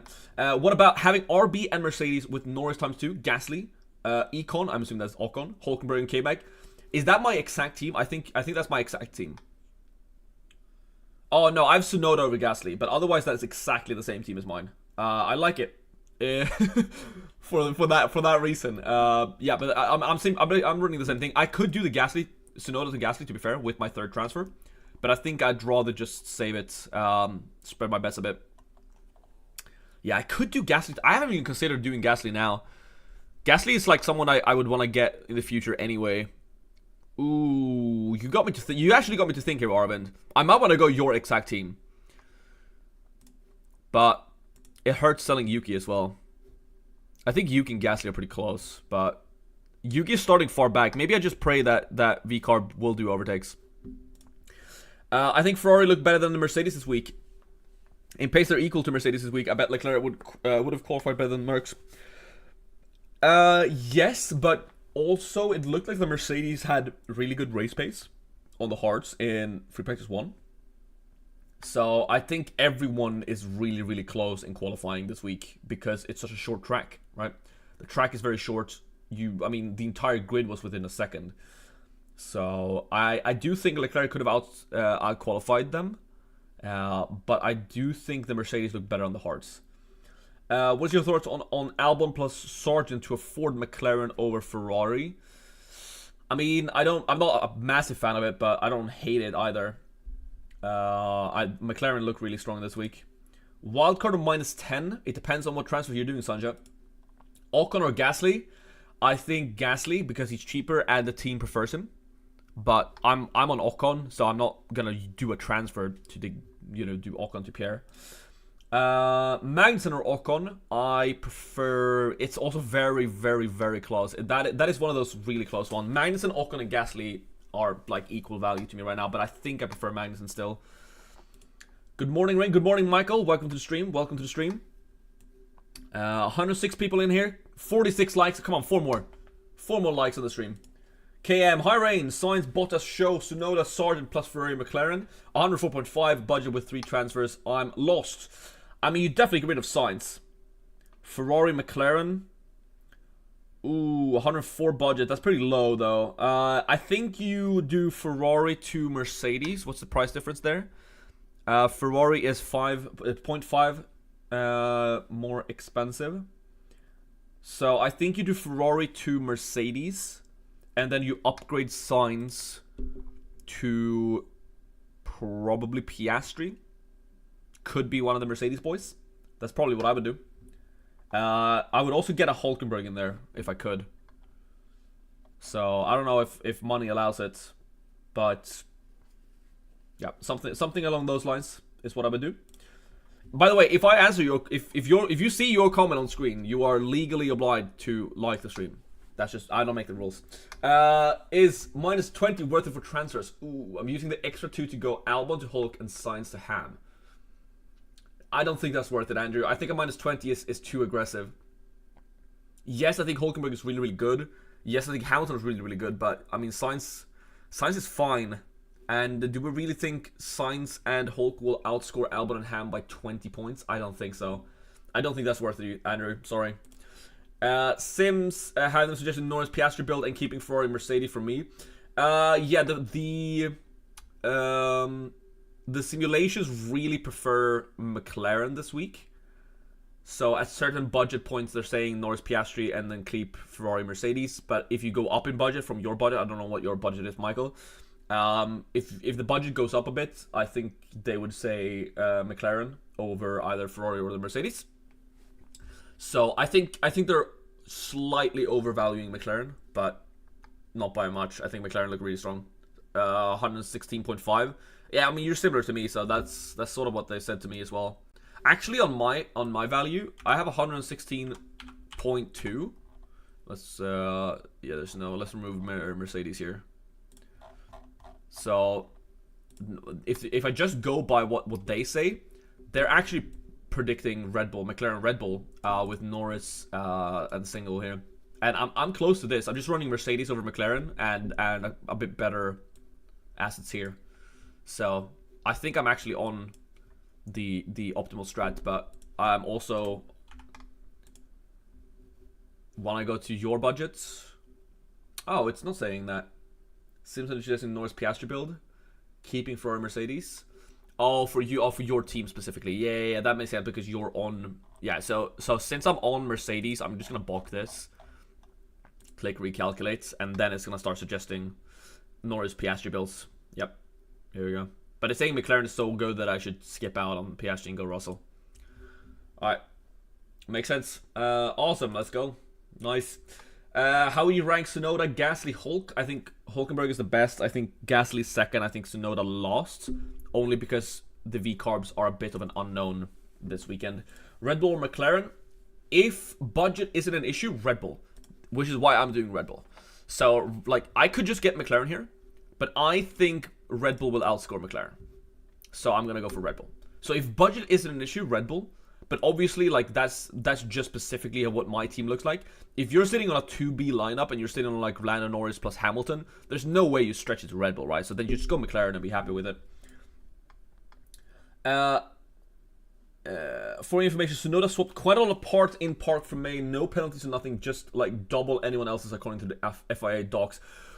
That's interesting. That's very, very interesting, Hugo. So, what we know from yesterday... I also need to take this out before my tea becomes way too spicy. Yeah. Yesterday, I'm pretty sure that Ricciardo and Tsunoda ran very, very different setups. Tsunoda and Ricciardo ran different setups so that they could compare them, right? Because they brought this upgrade package in Spain. It did not work at all. And if Tsunoda swapped a lot of parts, maybe Ricciardo's was the correct one. So maybe Tsunoda is good. Yeah, I'm probably not doing the Tsunoda to Gasly switch. I'm saving a transfer. Tsunoda from Lost with a lot of switching parts. Maybe that's bad. Maybe he will DNF, but maybe he's good. Oh, I'm so far behind in the thing. I'm just gonna go quickly through Piastri or Hamilton, Piastri, Ferrari or McLaren. McLaren definitely. But if you want to build budget, it's Ferrari. Current rank 4,000. That's really good, Joe. Budgets 116.9. I have Norris, Sainz, Hulkenberg, Sargent, Tsunoda, Ferrari, Mercedes. Worth a -10 to replace Sainz, Sargent, Ferrari with Mag, Gasly, Red Bull Racing. Yes, I think that's worth it. Mag, Gasly, Sainz, Sargent. Ooh, maybe Sainz. I mean, I like the switch. I think a -10 to get Red Bull Racing in, because that's essentially what you're doing. I think Red Bull Racing is going to outscore Ferrari by probably 20 points. Hi, what team are you thinking? I'm thinking this. This is what I'm thinking first cut. Tsunoda or Ricciardo? I mean, they're the same driver in fantasy. They're pretty much the same driver. Whichever one you already have. If you're buying a driver, I don't think you buy them. I think you're buying Kevin. I think you're buying Hulkenberg. I think you're buying the Alpine boys. Unlimited chip team? You betcha. I have it here. Let's see, Limitless. Where is it? This is my team. If you're doing Limitless, you do this team. This could be Russell or Hamilton, but I wouldn't use it. I would use it in Hungary. Thank you. You're welcome. Who's better for budget billing, Stroll or Gasly? I think they're very equal, but probably Gasly. 50 likes. Nice. Thank you so much, guys. What are we on? 55 likes. 120 people in here. Thank you so much. What are we subs-wise? 963. I was still 40 away. It's a bit much, but if you do subscribe right now, we can maybe hit 1,000 this stream. It's not impossible. We are watching the sprint together, by the way. DRS boost Piastri or Russell? Piastri. Joining late, what are you thinking of doing? Yeah, for those who, I think a lot of people just joining now after I tweeted it out. A lot of people were asleep, so 120 viewers right now. What I'm thinking is getting Stroll and Ferrari out for Red Bull Racing and Nico. Multiple reasons. The simulations really value McLaren, but I can just get Red Bull at the budget anyway. This essentially locks me into either a -10 in Hungary, or I stick with the single B. Oh no, not in Hungary, in Silverstone. This essentially either guarantees a -10 in Silverstone, or I stick with the single B in Silverstone and switch to a 2B in Hungary. In Hungary, I definitely want to be on the 2B because it's a bad track for overtaking. I'm going to scroll down a bit now because I'm quite far off where we are live. 30 minutes to lock in. I'm switching down here. If I missed your question, I'm very, very sorry. I'm trying to get to as many as I want, but I also want to make sure this is somewhat live, you know? Which two would you choose from Ocon, Gasly, Tsunoda, K-Mag? I would which two from Ocon, Gasly? I mean, that's nearly what I have. I would choose Hulkenberg. But I did make a little C tier list right here. I'm not gonna bother switching I'm not gonna bother switching the screen over, but I think this is the tier list, and as you can see, they're all really, really close. Tsunoda might be really good, but yeah, he's a bit of an unknown, especially since he changed half his car, half his specs. Rather Norris Russell with Ferrari Mercedes, or Norris plus 4C and McLaren Merc. I think 4C, honestly. I think 4C, and then you switch to a 2B for Hungary. Alonso, no. Yuki Gasly, Ocon K-Mag. Oh, Yuki Gasly, Ocon K-Mag, for sure. I don't like Alonso at all in this race. I'm going to create fake accounts to get you 1k subs. That's very kind of you, Garage, but you don't have to do that. Yeah, I will hit. It will come naturally. It will come naturally. Why not Checo for Limitless? I think I think you have to get both. You definitely have Max Verstappen as your 2x. You definitely have both McLarens because the McLarens look fast. You definitely have Charles Leclerc because he's starting P10. And then the last slot, you could do Checo here instead of Russell. But you could also do Hamilton. You could do Russell. You could pick whichever one you want, really, on the last slot. So I'll sort of put this over here. These are the must-haves, and this could be, you know, anyone. I prefer Russell, but it could definitely be Checo too if you trust Checo.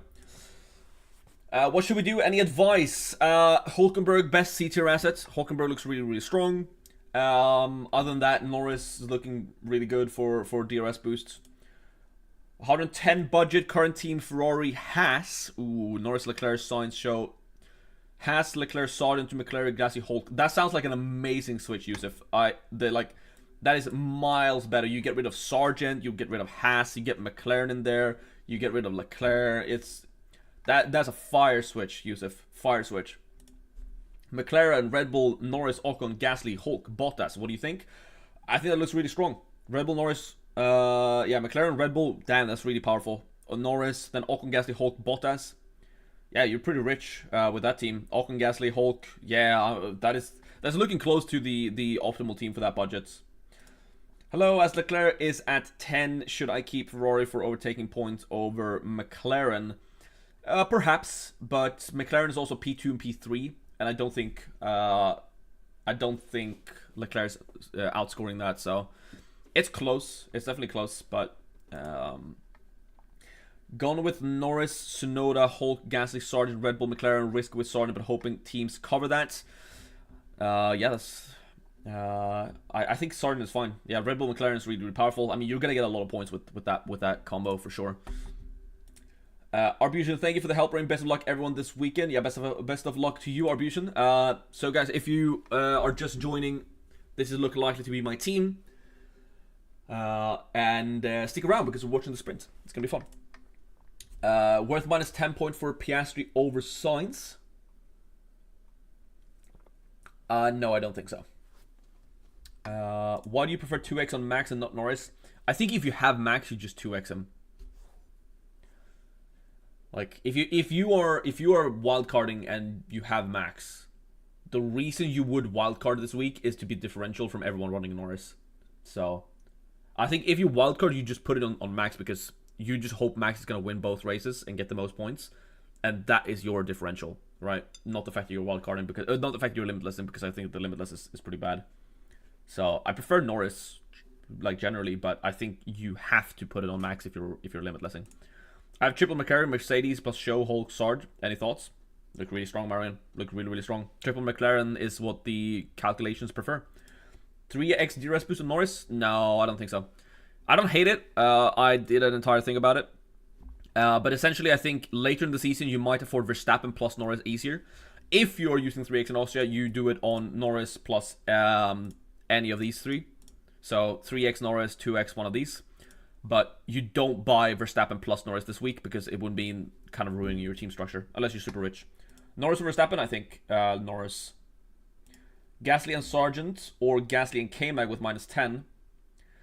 We talked about this. The only driver, C-tier driver, that's kind of worth the minus 10 is Sargent upgrading to someone. And if you look at, let's go to this.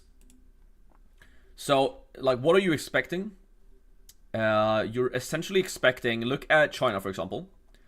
K-Mag got 17 points, Sargent got 8. I think that's a very reasonable combination of points. That is, and overall, if you do a minus 10 for Sargent to Magnussen, you lose 1 point, but Sargent is dropping in price here, and Magnussen increases in price. Would you sacrifice 1 point to gain 0.6 million? I think you do.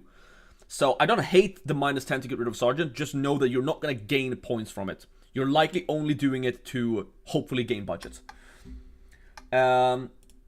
Sending it. Good job. Good luck to you, Mark. Good luck to you, Mark. Hugo says, do you think managing 3 teams is a distraction versus just doing just one like you?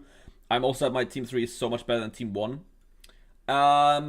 Yes, I do think it's a bit of a distraction. I prefer to just manage one team. I do have a second team that I just made in Shanghai so that I could test some stuff. But I prefer running one team. You can definitely run 3 teams and basically start in different points and see whichever one takes off. But yeah, if your team 3 is better than team 1, your team 3 is your team 1 right now.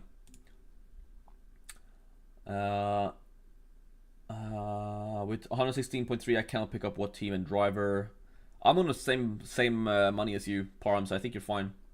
Ocon or Magnussen for this weekend? It's very, very close, but it's, I think Magnussen.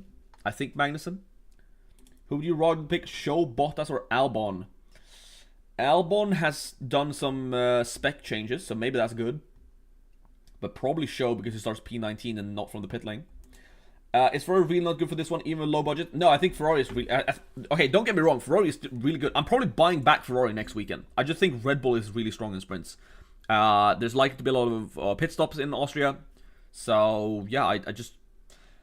All 4 of the premium constructors are really good, and you could run any combination of it. I think you run Mercedes +1, personally. But running McLaren Red Bull is also really strong if you have the money for it. Who is the must-buy this week? There's no one that's really must-buy, but if you're buying one driver, like, if you don't know what changes to make, and you're like, oh, I'm just going to stick with the constructors, stick with Norris 2X, I think you get Hülkenberg. I think Hülkenberg is the best C-tier option from where he qualified in the sprints. Yeah, Ocon Magnussen is very, very close. I think it's probably Magnussen. I think Magnussen Gasly is literally... I could not decide between them two. They're so even. If Ocon had qualified higher than Gasly, then... But yeah, they look really, really close. It's very, very close. More difficult to get Max plus Norris later in the season, so would it be better to do it now and use... I don't think it's more difficult to get Max and Norris later in the season, because they're not going to increase much in price. Your other assets are going to increase in price. That increases your budget, which means it's easier to buy them. So I think that's incorrect, unfortunately. Your name is Rishikesh. Sorry if I butchered that. Yeah, but I think that's incorrect. I think it's easier to get Lando plus Max later in the season without butchering. Because like right now, if I am even remotely to consider this, I have to like do... I can't even do it. I have to do like this.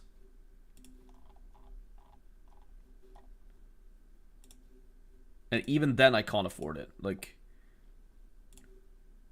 I can't even afford it. Like, what do you, with Alpine, and that's the only cheap constructor I would even consider.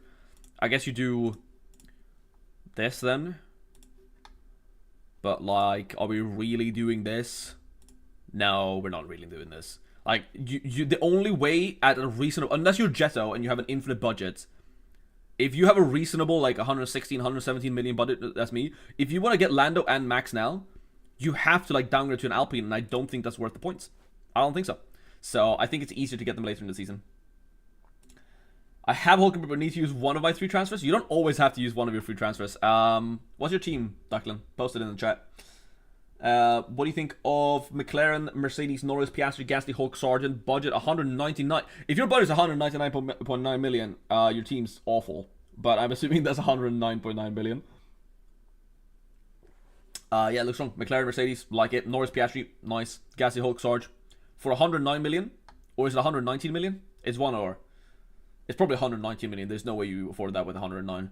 119.9 million? Yeah, it looks really strong.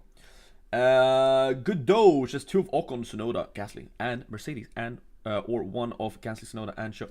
Oh, I need to. Oh, sometimes all these, sometimes all of these names just jumble in my head. Lock in. All right, 2 of Ocon, Tsunoda, Gasly, and Mercedes, or 1 of Gasly, Tsunoda, and Show and McLaren. I think Show isn't that bad. McLaren looks really fast. It depends on if you want Mercedes later on. Are you selling Mercedes?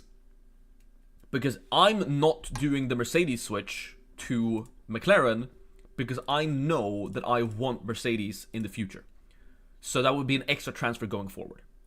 I do prefer the Gasly or Tsunoda and Show and McLaren. I do prefer that for this race. But think of it long term. At least the next couple of races, right? So I think it's very close. But I think Mercedes is really, really strong. Especially for budget billing. So it depends on if you want to go all out on McLaren for the points. But yeah, that's close. It's a close one. Good Doge. Last question, Piastri or Hamilton or Russell? Probably Piastri. It's my personal favorite, but it could be anyone.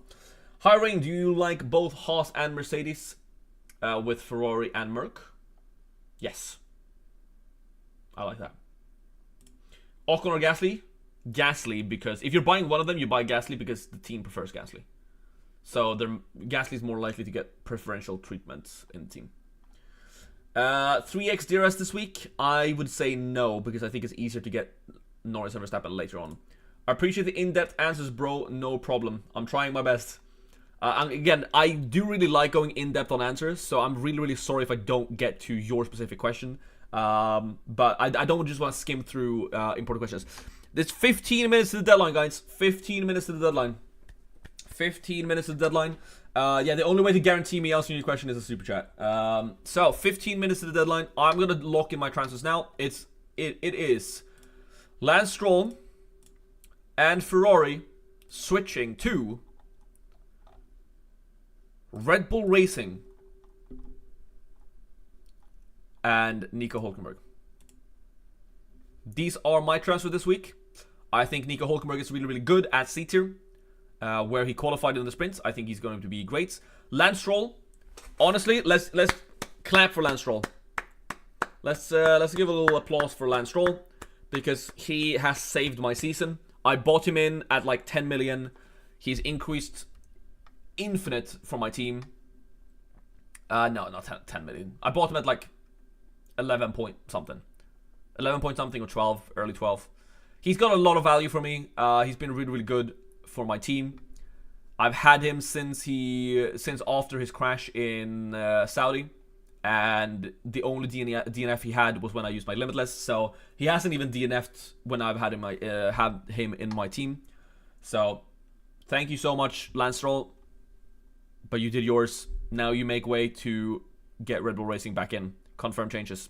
Alright, what other fun changes would we make here? Let's remove signs because no thanks. I have Hulk already. Can I upgrade this on my second team? I cannot upgrade this, so we're keeping Logan Sargent here. And that's it. We're doing one transfer here. Continue. DRS boost on Piastri. Confirm changes.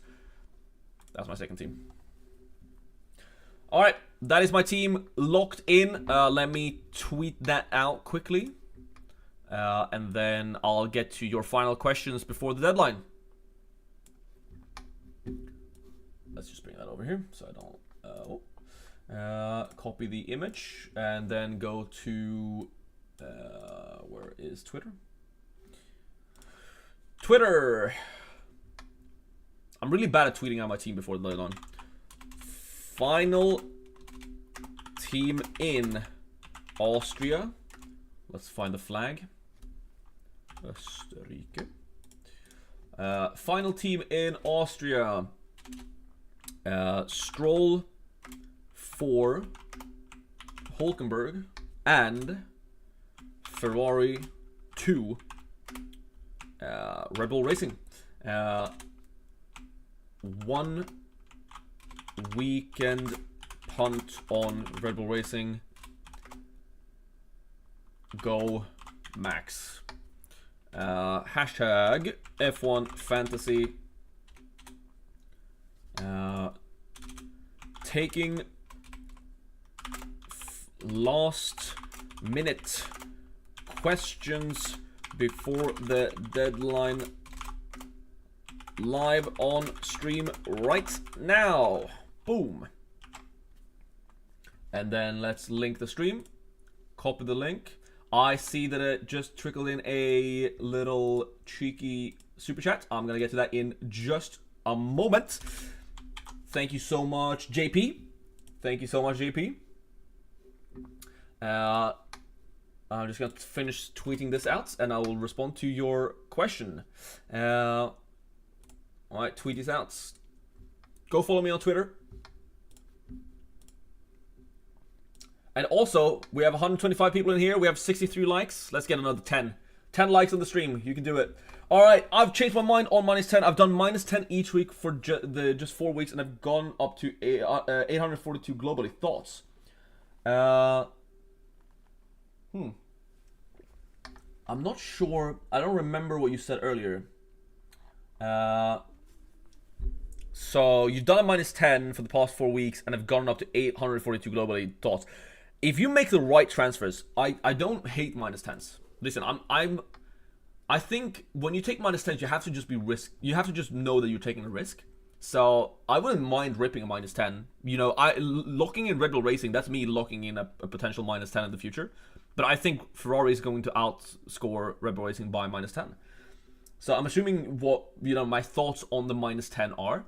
I think it's good for the game. I think the -4 last season was way too cheap. The -10 definitely make you think. But yeah, if you did a -10 each week for just the past 4 weeks and gone up that much, I mean, you made the right choices. You probably took Ferrari out just in time. You probably got Mercedes in just in time. So I don't hate the -10s, honestly. I think it's good for the game. I think it makes you think. And maybe I'm too cowardly when it comes to actually taking the -10. I did have an option to take a -10 early in the season, didn't do it, and it ended up being the wrong decision. But yeah, I think the -10 is great. And if you take the -10 to upgrade Sargent to a Magnussen, I don't hate it. If you take the -10 to upgrade Ferrari to Red Bull, I think it's pretty good. I think that's actually optimal. So yeah, Payball, thank you so much for the $5, by the way, JP. Payball says, what chip do you recommend for the race? Final Fix or any other? Well, Final Fix we can't know until after. The Final Fix, you can't use it yet. So we'll see with the Final Fix after the sprint. And then for the other chips, the wild card if your team is bad. But other than that, I would keep all other chips, to be honest. Already have Hulken, need to fill another spot. Would you go with Gasly or Magnussen? I think Gasly and Magnussen is by far the closest call this weekend, Daniel. By far the closest call. And I don't know which one to pick. It depends. Do you trust Magnussen to overtake, or do you trust Gasly to get like a P8? I'm running... So I'm sorry I can't answer that, but I think it's literally 50-50. I think that's all vibes. All vibes. I'm running Verstappen, Ocon. Alright, we have 9 minutes to the deadline, so all these long questions, I'm sorry, Tomoso. This will be, yeah, I'll take this as a final long question, like full team question. Verstappen, Ocon, Gasly, Magnussen, Tsunoda with Ferrari, Mercedes, planning on swapping Ferrari with Red Bull, Max for Lando. Who should I swap out for Hulk? I would swap out probably Tsunoda or Ocon for Hulkenberg. That's my plan. It would not be Gasly, it would not be Magnussen. So it would either be Ocon or Tsunoda. Tsunoda if you don't trust V-Carb from the back. Ocon if you don't trust... if you think Alpine is just going to qualify at the same place in the race and then not get any overtakes or positions gained, then Ocon is pretty useless, right? So I think you sell Ocon or Tsunoda. Alright, that's the final long question. Only short fire questions now. 8 minutes to the deadline. Don't miss the deadline, guys. 101 people in here. We're going to keep the stream active. We're watching the sprint together, so stick around if you have no one else to watch it with. LBJ, Tsunoda or Gasly? I prefer Gasly right now. Ocon or Gasly? Gasly, because the team prefers Gasly, so he's more likely to get preferential treatment when it comes to strategy and also just passing on track. Thank you for the detailed answer. No problem, Rishikesh. Asim, if I can afford Stroll, should I take him for K-Mag, Gasly, or Yuki? You could, but I wouldn't transfer him in. If you already have him, I think he's fine. Lando, Yuki, Hulk, Ocon, should I give the last spot to Gasly or Mag? Again, Gasly Mag is by far the closest. I couldn't call it. It's all on vibes. All on vibes, Daniel. Let's see. Oh, yeah, that was the same question as earlier. Sorry. Stroll worth keeping? Yeah, I think Stroll's worth keeping. Ooh, Declan, I know I asked you to post your entire team, but then I didn't respond. Team is, yeah, I'll take that. Team is Norris, Tsunoda, Hulk, Stroll, Ocon with Ferrari and Mercedes. Where does one of the 3 transfers go? I like the upgrade of Mercedes to maybe a McLaren, and maybe downgrade Stroll. Maybe you downgrade Stroll to a Magnussen and upgrade Ferrari to McLaren.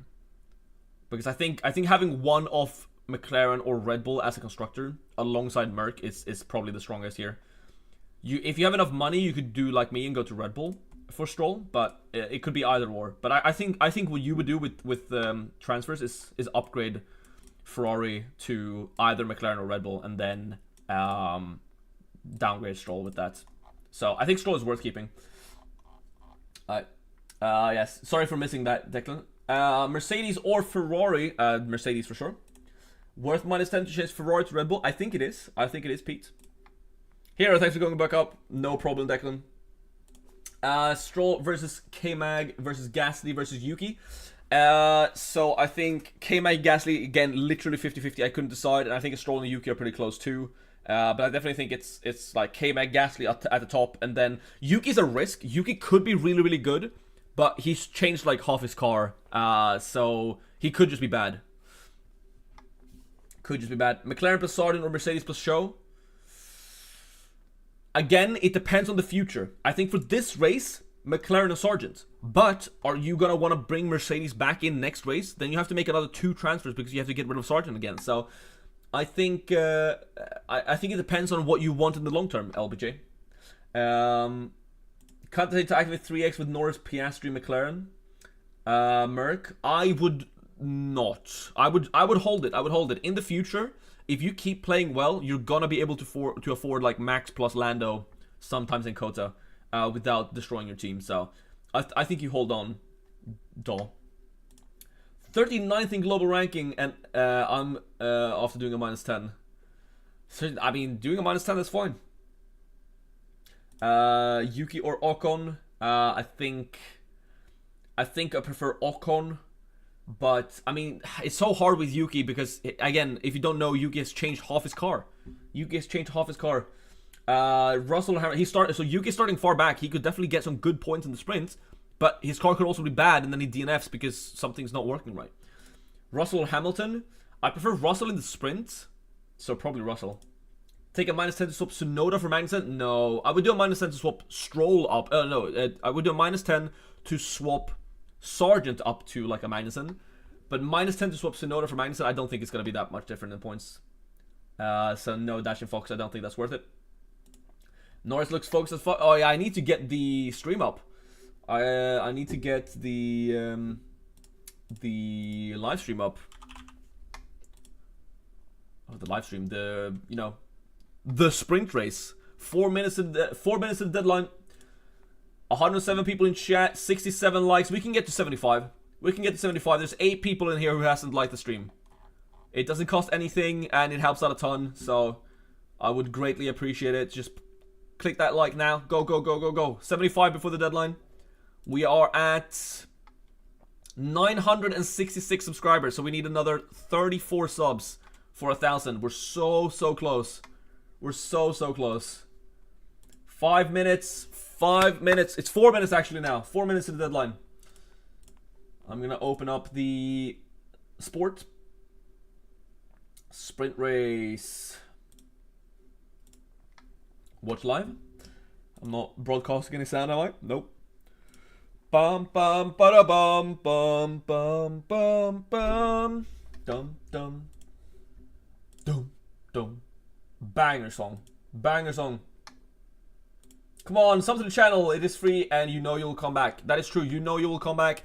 Speaking of coming back, I am posting another, team selection transfer plans video this week for of course. and then we're going to do another deadline stream next weekend. That is, however, going to be a bit more scuffed. It's going to be on the Mac because I'm away. I'm working that weekend. So it's going to be a bit later. It's going to be around like 3 p.m. So probably just an hour before the deadline. But I'm dedicated to making this the live stream happen in Silverstone, because it might not happen in Hungary. Going to watch the sprint with you. Let's go. Yes, join us, Vishal. Join us. All right. The 2 minutes to the deadline. Ocon to Gasly, use last transfer. Nah, you probably save it. I don't think the difference between... Gasly could outscore Ocon, to be fair. So, it's close, Declan, it's close. But I'm personally gonna keep Ocon and save my transfer for Silverstone. Thanks, mate. I was just a bit late. That's okay, Martin. That's okay. Welcome to the stream. It is 2 minutes to the deadline. Lock in your transfers. Don't miss it. Don't miss it. Tsunoda better than Ricardo. I think it's very even, Isaac. I think it's very even. But I would probably say Tsunoda's better, because Tsunoda has changed parts. Alright, it is time. 2 minutes to the deadline. Starting grid. Yeah, Alonso's 13th. That's just not good.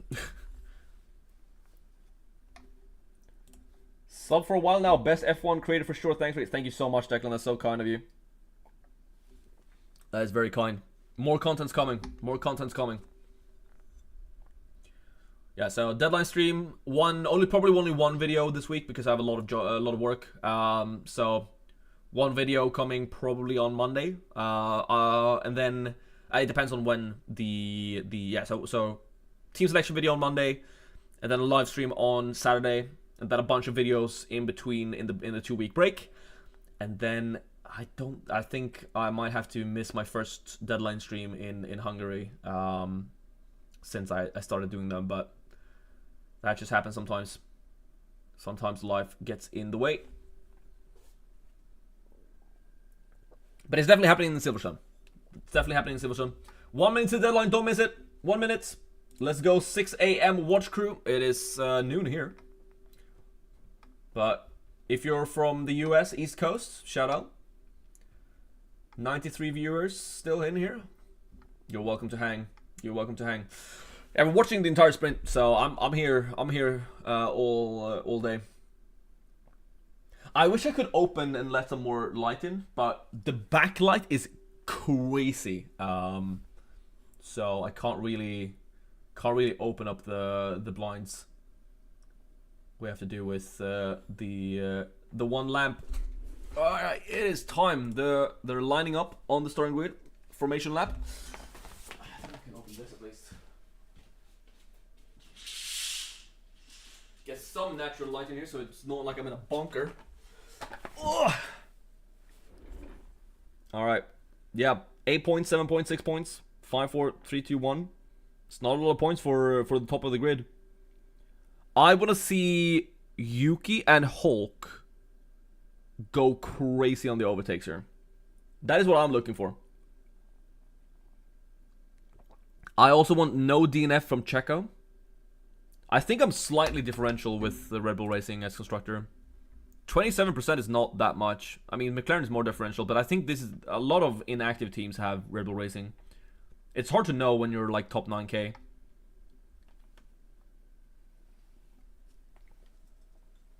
Does F1 Fantasy Tools have one of those like live FPL tools that I just spilled some tea.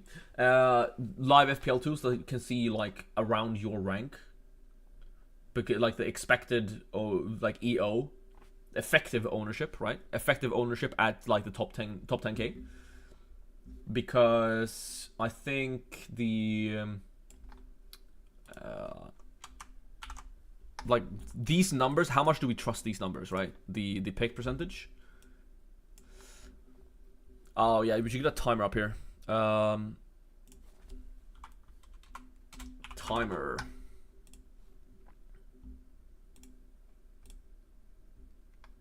Oh no, there's no timer on qualifying. I've never done a sprint watch along. So what's the best way to show where I am at the... What's the best way to show where I am in the stream so you guys know where I am? Lap? But then I have to change that every time. Can't be asked. Just time. So I don't know which streams people are on. Could do stopwatch. I'm gonna start this from the start of the race, and then that's just what we're doing. 4 AM for me, says Tommaso. Damn. Yeah, I guess now in Europe you have a lot of those. Yeah, I'm starting a stopwatch when the light goes out. That's probably the simplest way. There is probably some fancy way of doing a good timer and you know, getting F1 TV and stuff like that onto the live stream. But I can work on that like after the summer break. I only have that much time, you know.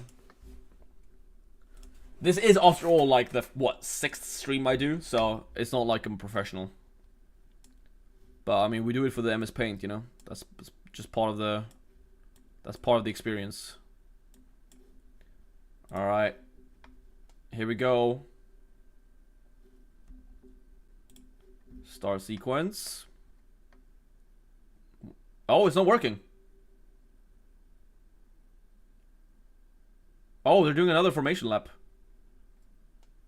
That's interesting. So they're doing one less lap.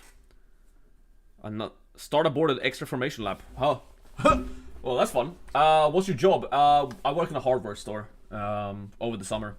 Other than that, so I was studying this over the I was studying over the spring, and then now over the summer I'm working in a hardware store.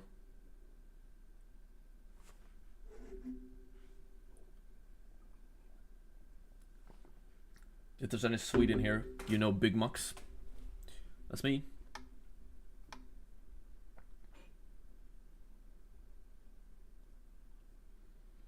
Alright, well, second formation lap. Second formation lap. Alright, so one less lap. I think that's bad for overtaking. One less lap to overtake, but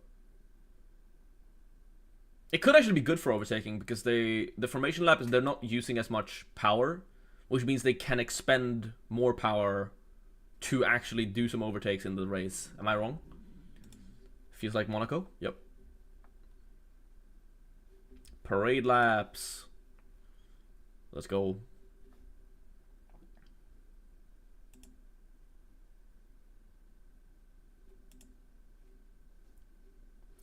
Let's change the stream title. F1 Fantasy Deadline Stream and Sprint Watch Along. And let's not call it spring this time. So less fuel, also slightly faster. Yep. Alright. They're taking their place on the grid. There goes Sainz. There goes Checo.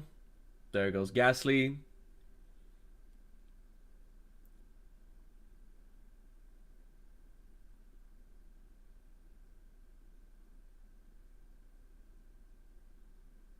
Oh, really? That's crazy.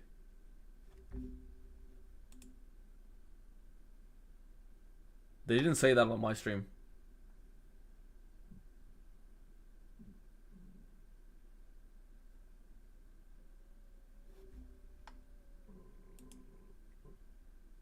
Alright, here we go. Another try.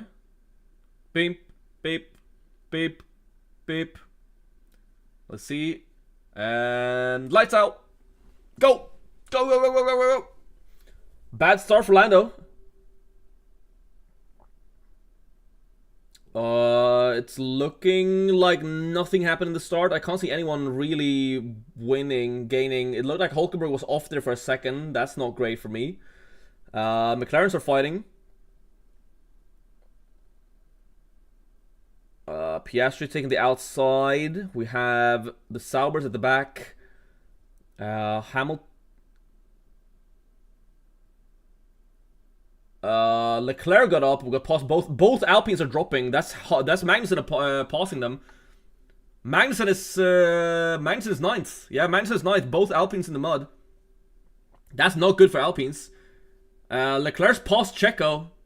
Checo in. That's great for Leclerc owners, honestly. That's 3 overtakes already. 3 positions you get. That's 6 points for Leclerc already. That's a really good start for Leclerc. Really, really good start for Leclerc. And then it looks like Sainz got past Russell as well. Maybe I was wrong to sell Ferrari over Mercedes, but yeah. So Checo's behind Leclerc right now. Both Alpines seem to get a bad start. Who else has passed? Is that Stroll? It could be Stroll or Alonso. I can't see. Either Stroll or Alonso. Yeah, Stroll passed Gasly. Oh my, Gasly dropped from P8 to P12. Yikes. That is really bad. I'm really happy I didn't do the Gasly move. Williams so bad, yep. Let's see what else has happened. Hulk has climbed over Sargent, right? Was Hulk 16th or 17th? I can't remember. So Hulk has definitely risen 1 or 2 places. Stroll is doing good. Stroll just passed Ocon as well. Yeah, the Alpines are really dropping. This is really bad. Dropping from 8-9 to 11-12. That is a lot of negative for a sprint race. So those who held Stroll doing well, but I'm hoping Red Bull can outscore them still. How did Perez lose Leclerc when Leclerc was starting P10? That's pretty crazy. Yeah, other than that, nothing crazy happened. Sainz got past Russell. Ricardo, everything from 17th downward is fine. I think Hulkenberg just got past Sargent. I think Hulkenberg started 16th. So Hulkenberg got past Sargent. Magnussen, really good start, up 2 places. We have Alonso in 14th. Doesn't really matter for fantasy. Probably the worst pick in fantasy right now, alongside Sargent. Alright, we have some DRS here. Are we gonna get a fight for the top? Maybe. Oh, that's pretty wide for Verstappen. I think Verstappen's doing fine. We're gonna get some DRS trains here. Yeah. Gasly down 4 positions is really bad for owners. Really bad for owners. Do we think Leclerc can pass Hamilton though? It's already, what, a second from Hamilton to Leclerc? So I think that's probably what Leclerc can do. That's 6 positions still. Yeah, 6 points. 3 positions gained. 3 and then 2 points. So that's an 8 point for Leclerc. I mean, that's just, if Max Verstappen wins, Leclerc's on the same points. So great for Leclerc if he can keep Checo behind him.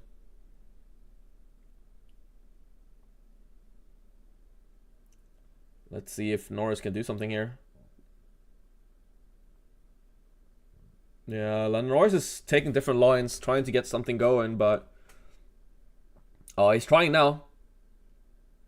Ooh, that's not gonna work. I think Max Verstappen is just too good, man. Max Verstappen is just too good.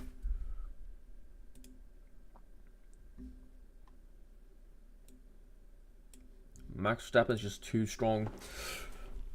Norris dropping a bit. No other movement. No other overtakes that I can see. Do we think Hulkenberg can take Alonso? That's a difficult one to overtake. Has Tsunoda gone up? Yeah, Tsunoda started 14th, right? Yeah, Tsunoda's passed Alonso. Or was Tsunoda 13th, actually? I don't remember. Tsunoda was 13th or 14th. I would like to see the graphic, like how many positions gained they have. They didn't show it. They didn't show it. Oh, Norris is passed. But I think Verstappen will get him back. Oh, he still got the arrest. Norris is passed. Norris is passed. Oh, good switch from Verstappen. Verstappen's got it back. Yeah, Verstappen's got it back. Easy. Oh, and Norris is dropping. Piastri's getting Norris. Oh, the McLarens are all... The McLarens are alongside each other. Yeah, Norris is gone. Oh, Norris, you're too greedy, man. You're too greedy. You're too greedy. Oh my god. Good job, Piastri, man. That's killer from Piastri. Yikes. Yeah, Norris is not used to the pressure. That was really, really good by Piastri. Really good by Piastri. Lap 6 starting now. I know this timer is probably not doing too much for the stopwatch. Yeah, Piastri really said thank you, little bro. Can Norris get it back? Maybe. Can Piastri do it instead? You should become an F1 commentator for real. I'm not that good. I don't know that much about the sport.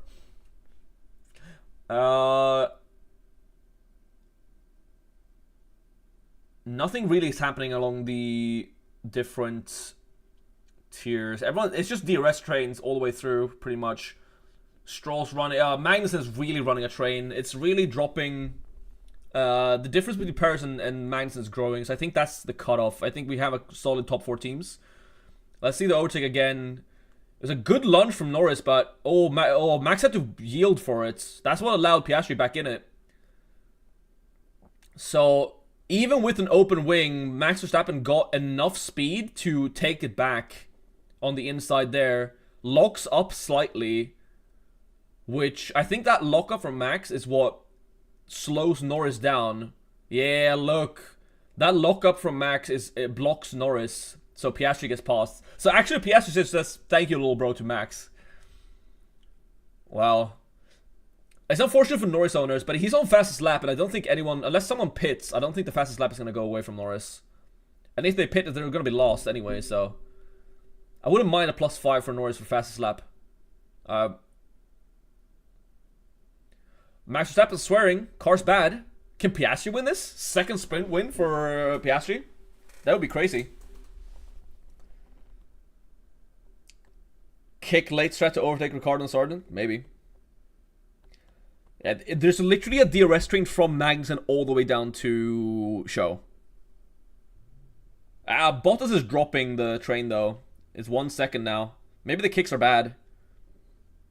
I was hoping, Show and Bottas could do something, but it's really looking like the DRS train is just gonna ruin the fun. Maybe it's all about the starts. Alpines look really in trouble. I'm happy I don't have Gasly. I was close to buying Gasly too. I ended up buying Nico, which looks to be the right decision. What's Nico on right now? 4 points? I don't remember if Nico was... I think Nico was 16, so he's only on 2 points. Hulkenberg has just passed. Looks like Russell and Hamilton are trying on Leclerc.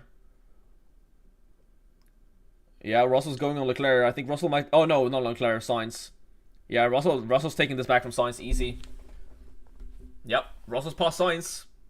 Not good for the Ferrari fan, but I don't have Ferrari right now, so I'm happy that Mercedes is getting some points. So Russell's back on 4th. No positions lost for Russell, which is good for owners. That overtake also helps. I think Hamilton is going to take Sainz too. Yeah, I think we were correct. Like the Ferrari's fast, but the Mercedes is better in the long run. Don't know what happened to Perez for real. I don't know what's happening to Perez, man. He's just literally nowhere. Either he goes out in Q1 or Q2 and everyone's like, wow, he's bad, or he's completely anonymous throughout the entire race. I don't think Sainz is gonna take that. Sainz is already dropping to Russell. I think Hamilton is gonna pass Sainz. Perez is really dropping off. Where is Perez? Perez is just P8. Is Perez just going to be the P8 merchant for the rest of the season? Like, imagine if Perez was actually just... Not even alongside Max, just alongside Russell. You know? Alongside Sainz. But look at the gap that's forming between Leclerc and Perez.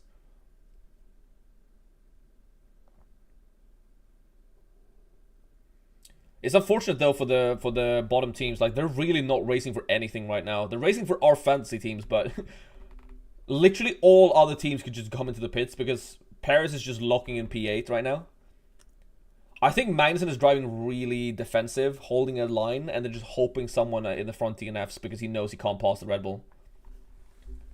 If I recall correctly, Perez secured next year, right? Yeah. I don't get it. I really don't get it. I don't think he has performed well enough. Especially now that all the teams are so close. Like, keeping Paris could lose Red Bull, the constructors. But I guess they're just betting on, they keep Max Verstappen happy. No one on his team will challenge him, and they're just betting on him winning all the time to take the Constructors' Championship. But I guess maybe they don't have to. If McLaren, Mercedes, and Ferrari take enough points from each other, all you need is Max to win, right? So maybe you just keep the stability with Checo, but I don't really get it.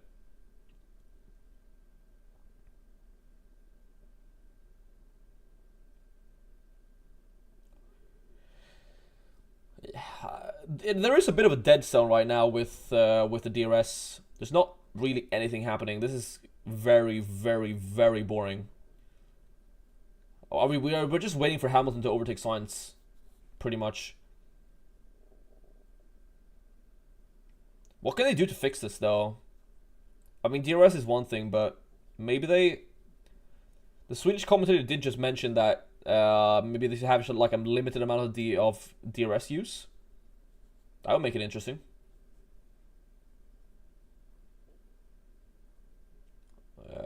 They haven't even shown us the DRS train in the back behind Magnussen. But like, why risk it, Imagine you were one of the bottom 6 teams, right?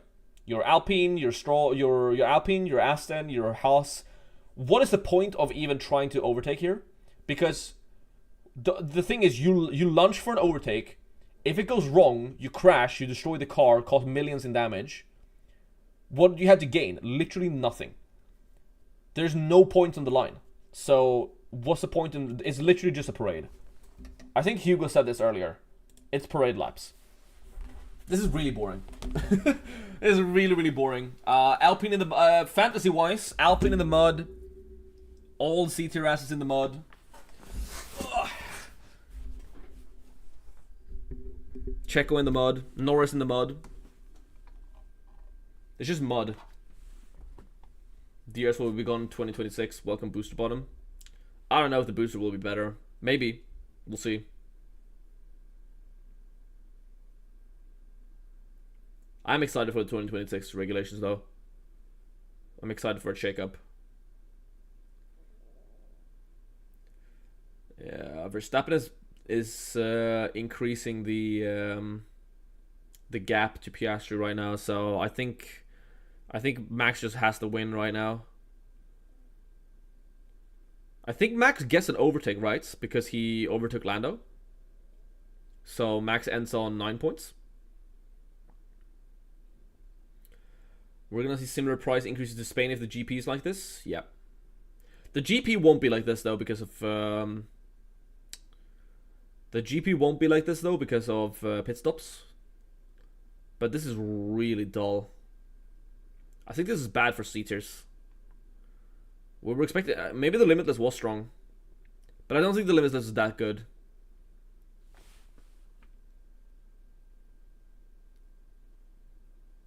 I mean, it's not bad, but... it's not great.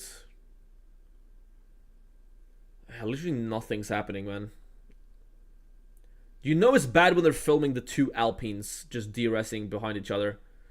You just know that they've been told to not do anything. Like, if those Alpines start fighting each other, they're actually kicking Ocon. Oh, Gasly's trying, though. Yeah, this is not going to work. You need Ocon to make a mistake if you're going to pass him here. I'm hoping he doesn't pass because I have Ocon. I just dropped my ring. Let's see it.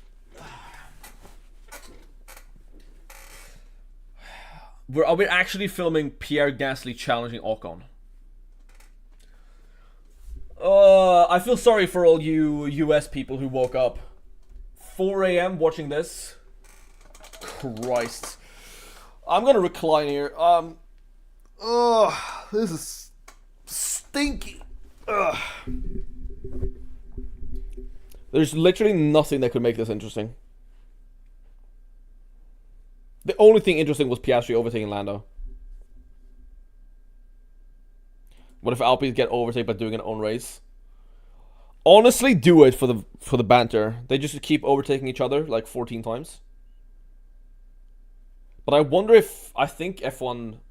I actually think F1 Fantasy would remove those overtakes if it's just passing, like back and forth, just switching. They don't count literally every overtake. There are like requirements to what is considered an overtake. I think you need to be ahead for a while. Can they bring up the positions again already? True, we've literally just watched the Alpines go around the track for... This sprint is... What? Is there fastest lap point in a sprint? Yes, 5. I think that's on Norris still.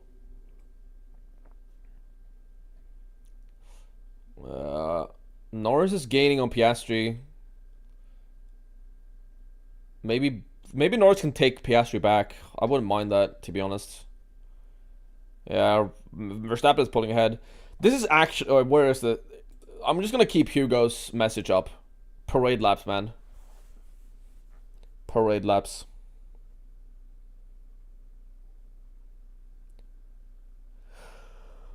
I mean, you are allowed to yawn at a Formula 1 race. That is part of the sport. And right now, this is dull.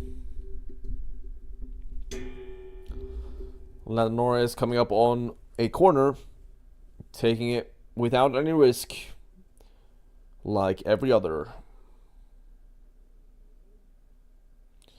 So, I mean, fantasy-wise, it's worse than expected because there's not that many overtakes. Alpines were way bad. Alpine's probably the biggest loser in the sprint so far. Magnussen owner is actually the biggest gain. So the entire like Magnussen versus Gasly debate that we had before, I mean, it was a clear number one choice, and that was Magnussen. Was Magnussen up to P9, right? Still on P9, so that's 4 points. That's so bad. 4 points is not what we want from a sprint. For one of those assets, we want them to like challenge each other. They need like you can't have a sprint race with only points for top 8. It gives nothing. They have to do something to make the sprints interesting. This is like the second sprint that's dull. Wasn't Miami sprint also awful? I'm pretty sure it was. I'm pretty sure Miami sprint was also completely useless.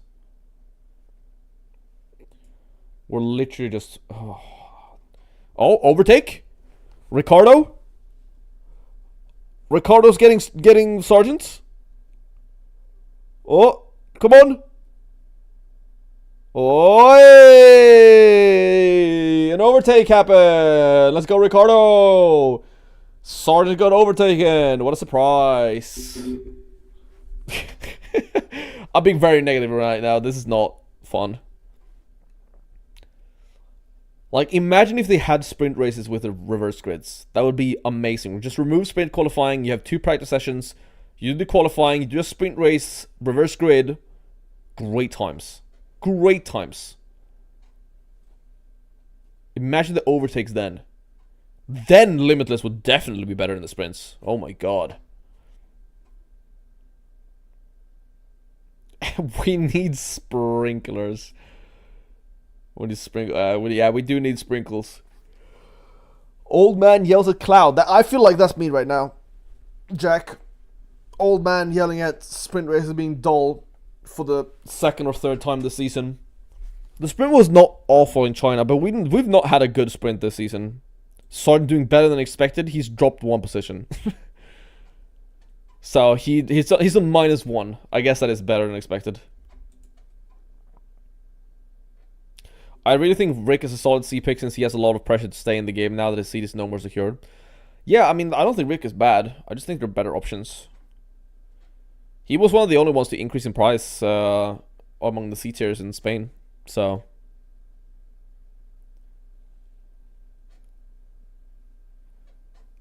Albon actually paused show, by the way. Where's the positions? We haven't seen the positions. We don't even know which. I don't even know which lap it is.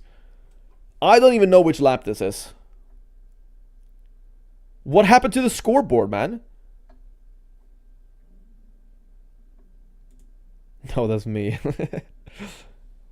Where's the score? Apparently, Albon has overtaken show. Lap 18. Thanks, Prensel. Is it lap 18 already? Maybe it is, yeah.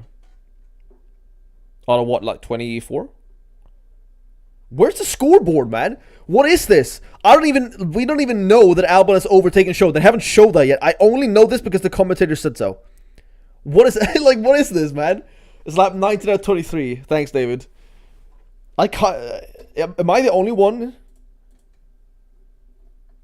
This sprint is actually a waste of time. Like this is a track that you can overtake on as well. Like this is supposed to be a track where the sprint is good, but because there's no value to overtaking among the back markers, like what's the point? Yeah, what happened to the green? I'm following from the live leaderboard. Okay, that's crazy. What happened to Show? I can see the little Show's so far behind right now. Did he pit? Did he run off? Driver tracker and data channel both disconnected on F1 TV. Okay, if it's missing on F1 TV, then at least it's not just a Viaplay or Sky broadcast. But it's really confusing. I mean, it's not like, luckily not a lot's happening. But I don't know if I saw the map, like the map tracker, and there was a green. I think the Show that was super far behind. Something is super broken. You know what's super broken, Brick Wall? The sprint format. The map helps with the keep removing it too. Yep. So not only is this extremely confusing, we don't even know if overtakes happen. What happened to Show, man? Why is Show like 4 seconds behind Albon? That makes no sense. That actually makes no sense. Ay, ay, ay. Yeah, I mean, regretting my Show transfer already. It's a -1 point. It's not too bad. It's not too bad.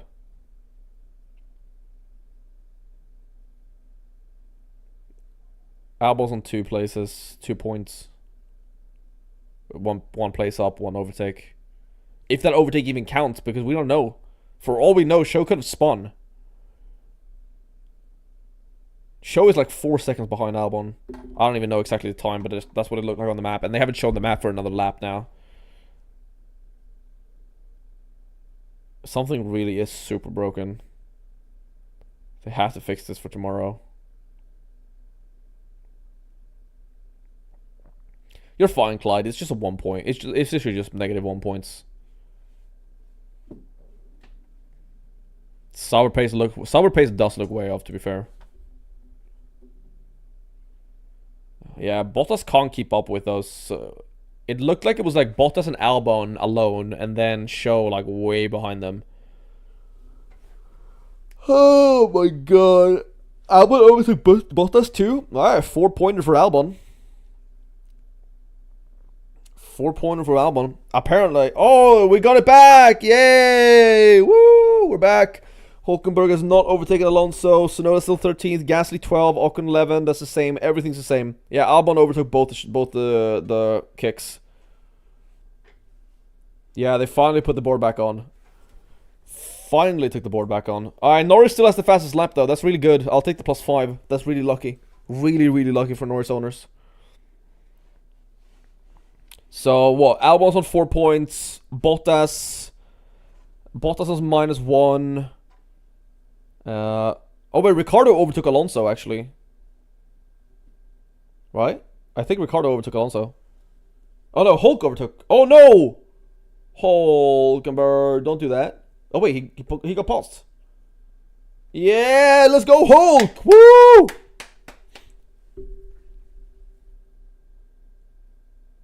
Whoop. Oh, okay, so that happened. That's what happened to Alonso. He got overtaken by both. Because Norris overtook Verstappen. Norris was first for a second. But I don't know if they count that. He might have lost it too quickly. So F1 Fantasy Tools takes all the overtakes. But sometimes they remove some overtakes when they do the calculations later, Brickwall. So, alright, Hulkenberg passed Alonso, Ricardo passed Alonso. So Hulkenberg's up, what, 2 places, 4 points? I'll take that. Take that. 4 points for Hulkenberg. Easy. Alonso's losing points, don't care. Ricardo's also up 2 positions, so 4 points for Ricardo. 4 points for Albon. -1 for Sargent. -1 for Bottas. -1 for Show. -4 for Gasly, no overtakes. Tragic. Minus what, 2 for Ocon? -2 for Ocon, yeah. Stroll's up 2 plus, so like 4 points for Stroll. 4 points for Magnussen. Sonoda is like up 1 positions, I think. Actually, I think Alonso's -3. Sonoda's like +2, I think. Oh no, dude! If Hulkenberg gets a -5, if Hulkenberg gets a -5 second penalty for forcing a driver off the track, I will cry. Because that puts him back at 17th. I mean, he still has 2 overtakes. It's still 2 points, but he probably loses 2-3 points. I mean, he will still be behind of Sargent. He will still be ahead of Sargent, so... No, he won't be. He will be behind Sargent. Yikes. Hulk, isn't it? He did... Oh, I didn't even realize it was over. That is the most dull sprint of all time. That's actually... that's probably the most... On a track where you can overtake, that is tragic. I'm so sorry to everyone who woke up at 6 a.m. for that. Max wins, Piastri second, Norris third. Norris, 1 overtake, -1 position though, so it cancels out. The overtake might get removed from him though, but Norris with the fastest lap. That is 5 bonus points in the sprint, so Norris is still coming away probably with the most points. I think Verstappen gets 1 overtake, so Verstappen goes on 9. Norris probably ends it on 11 points, right? 6 points plus 6 plus 1 minus 1 plus 5, so Norris is the big winner. That was completely useless. Kick might get a point in the race with overtakes. I mean, the kick looks bad, so maybe not. Alpine fooled everyone. Yup. Well, I mean, the Alpine could still be good. The Alpine is still... yeah, okay, I should sit back up now. Alright, Piastri increased 1 position, 1 overtake. So, Piastri is on, what, 8 points? No, that's even more. Piastri's on 10 points, actually. No, 9 points. 9 points. 7 points for getting second, and then +1. So, 9 points for Piastri. Good for owners. Really good for owners. I think Verstappen is also on 9 points. Perez got -1 +1, so Perez got a 0-pointer. Big fat 0-pointer. Didn't crash though. Let's get rid of the timer. I mean, that was so bad. That was so bad. Alright, if Hugo, if you're still in here, the only member, Max wins again. We have to pray for a bad qualify with Alpine? I think so, honestly. I think that's honestly what we have to do if you have Alpine. Or you pray that they get a really good qualifying and gets like a P6. Paris is killing me? Nah. Do you have Paris or do you have Red Bull? I was still confident in the Red Bull Racing Merc over the other two. Not really. What's the Red Bull Racing versus McLaren? Checo's on 0 points in the sprint. Max Verstappen got 9. Ooh, actually McLaren might have gotten the fastest lap points from Norris. So McLaren's definitely ahead of Red Bull right now. For sure. Gasly biggest loser. I think Gasly's -4 actually, Jack. I think Gasly's -4. Because he was 8. So 8, 9, 10, 11, 12.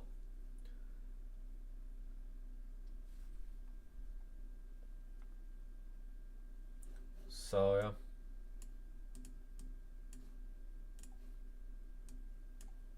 Yeah, Norris is getting hard punished for being aggressive. Alright. Yep, that's about it. I think I'm going to call it there, guys. Thank you so much for the stream. We are rounding down on people in the chat. The race is tomorrow, and I might watch along that, to be honest. So I can sleep on stream. It's a sleep stream. Yeah, that was tragic. Red Bull 9, McLaren 20. Yep. I think you're correct, Jack. I think you're correct. I think you are correct, Jack. Alright, well, thank you so much for watching, guys. If you haven't already liked the stream, if you stayed this long, I will be back with a video on either Sunday night or Monday, and make sure to subscribe so you don't miss it. We might do a watch along stream tomorrow if I'm feeling like it, but other than that, I'll see you in the deadline stream for Silverstone in a week. So thank you so much for tonight, this morning stream. Enjoy your day, Cam. Ferrari are so back. Not really. They looked pretty slow, to be honest. Yeah. I just need to get a few more points. True, Fraser. Yeah, you have Red Bull. I also have Red Bull, so Paris is just not that exciting right now. Alright, I'm calling it now. Thank you so much for watching. Have a good day. Enjoy qualifying later this evening. I'm gonna go celebrate my dad, who turns 50. So I will be missing qualifying, but I'll be watching it later, or tomorrow. So enjoy qualifying. It's probably gonna be more exciting than whatever that snooze fest was. Yeah, that sprint was awful, man. Jesus Christ. Alright, good day, everyone. I'll see you. Bye bye.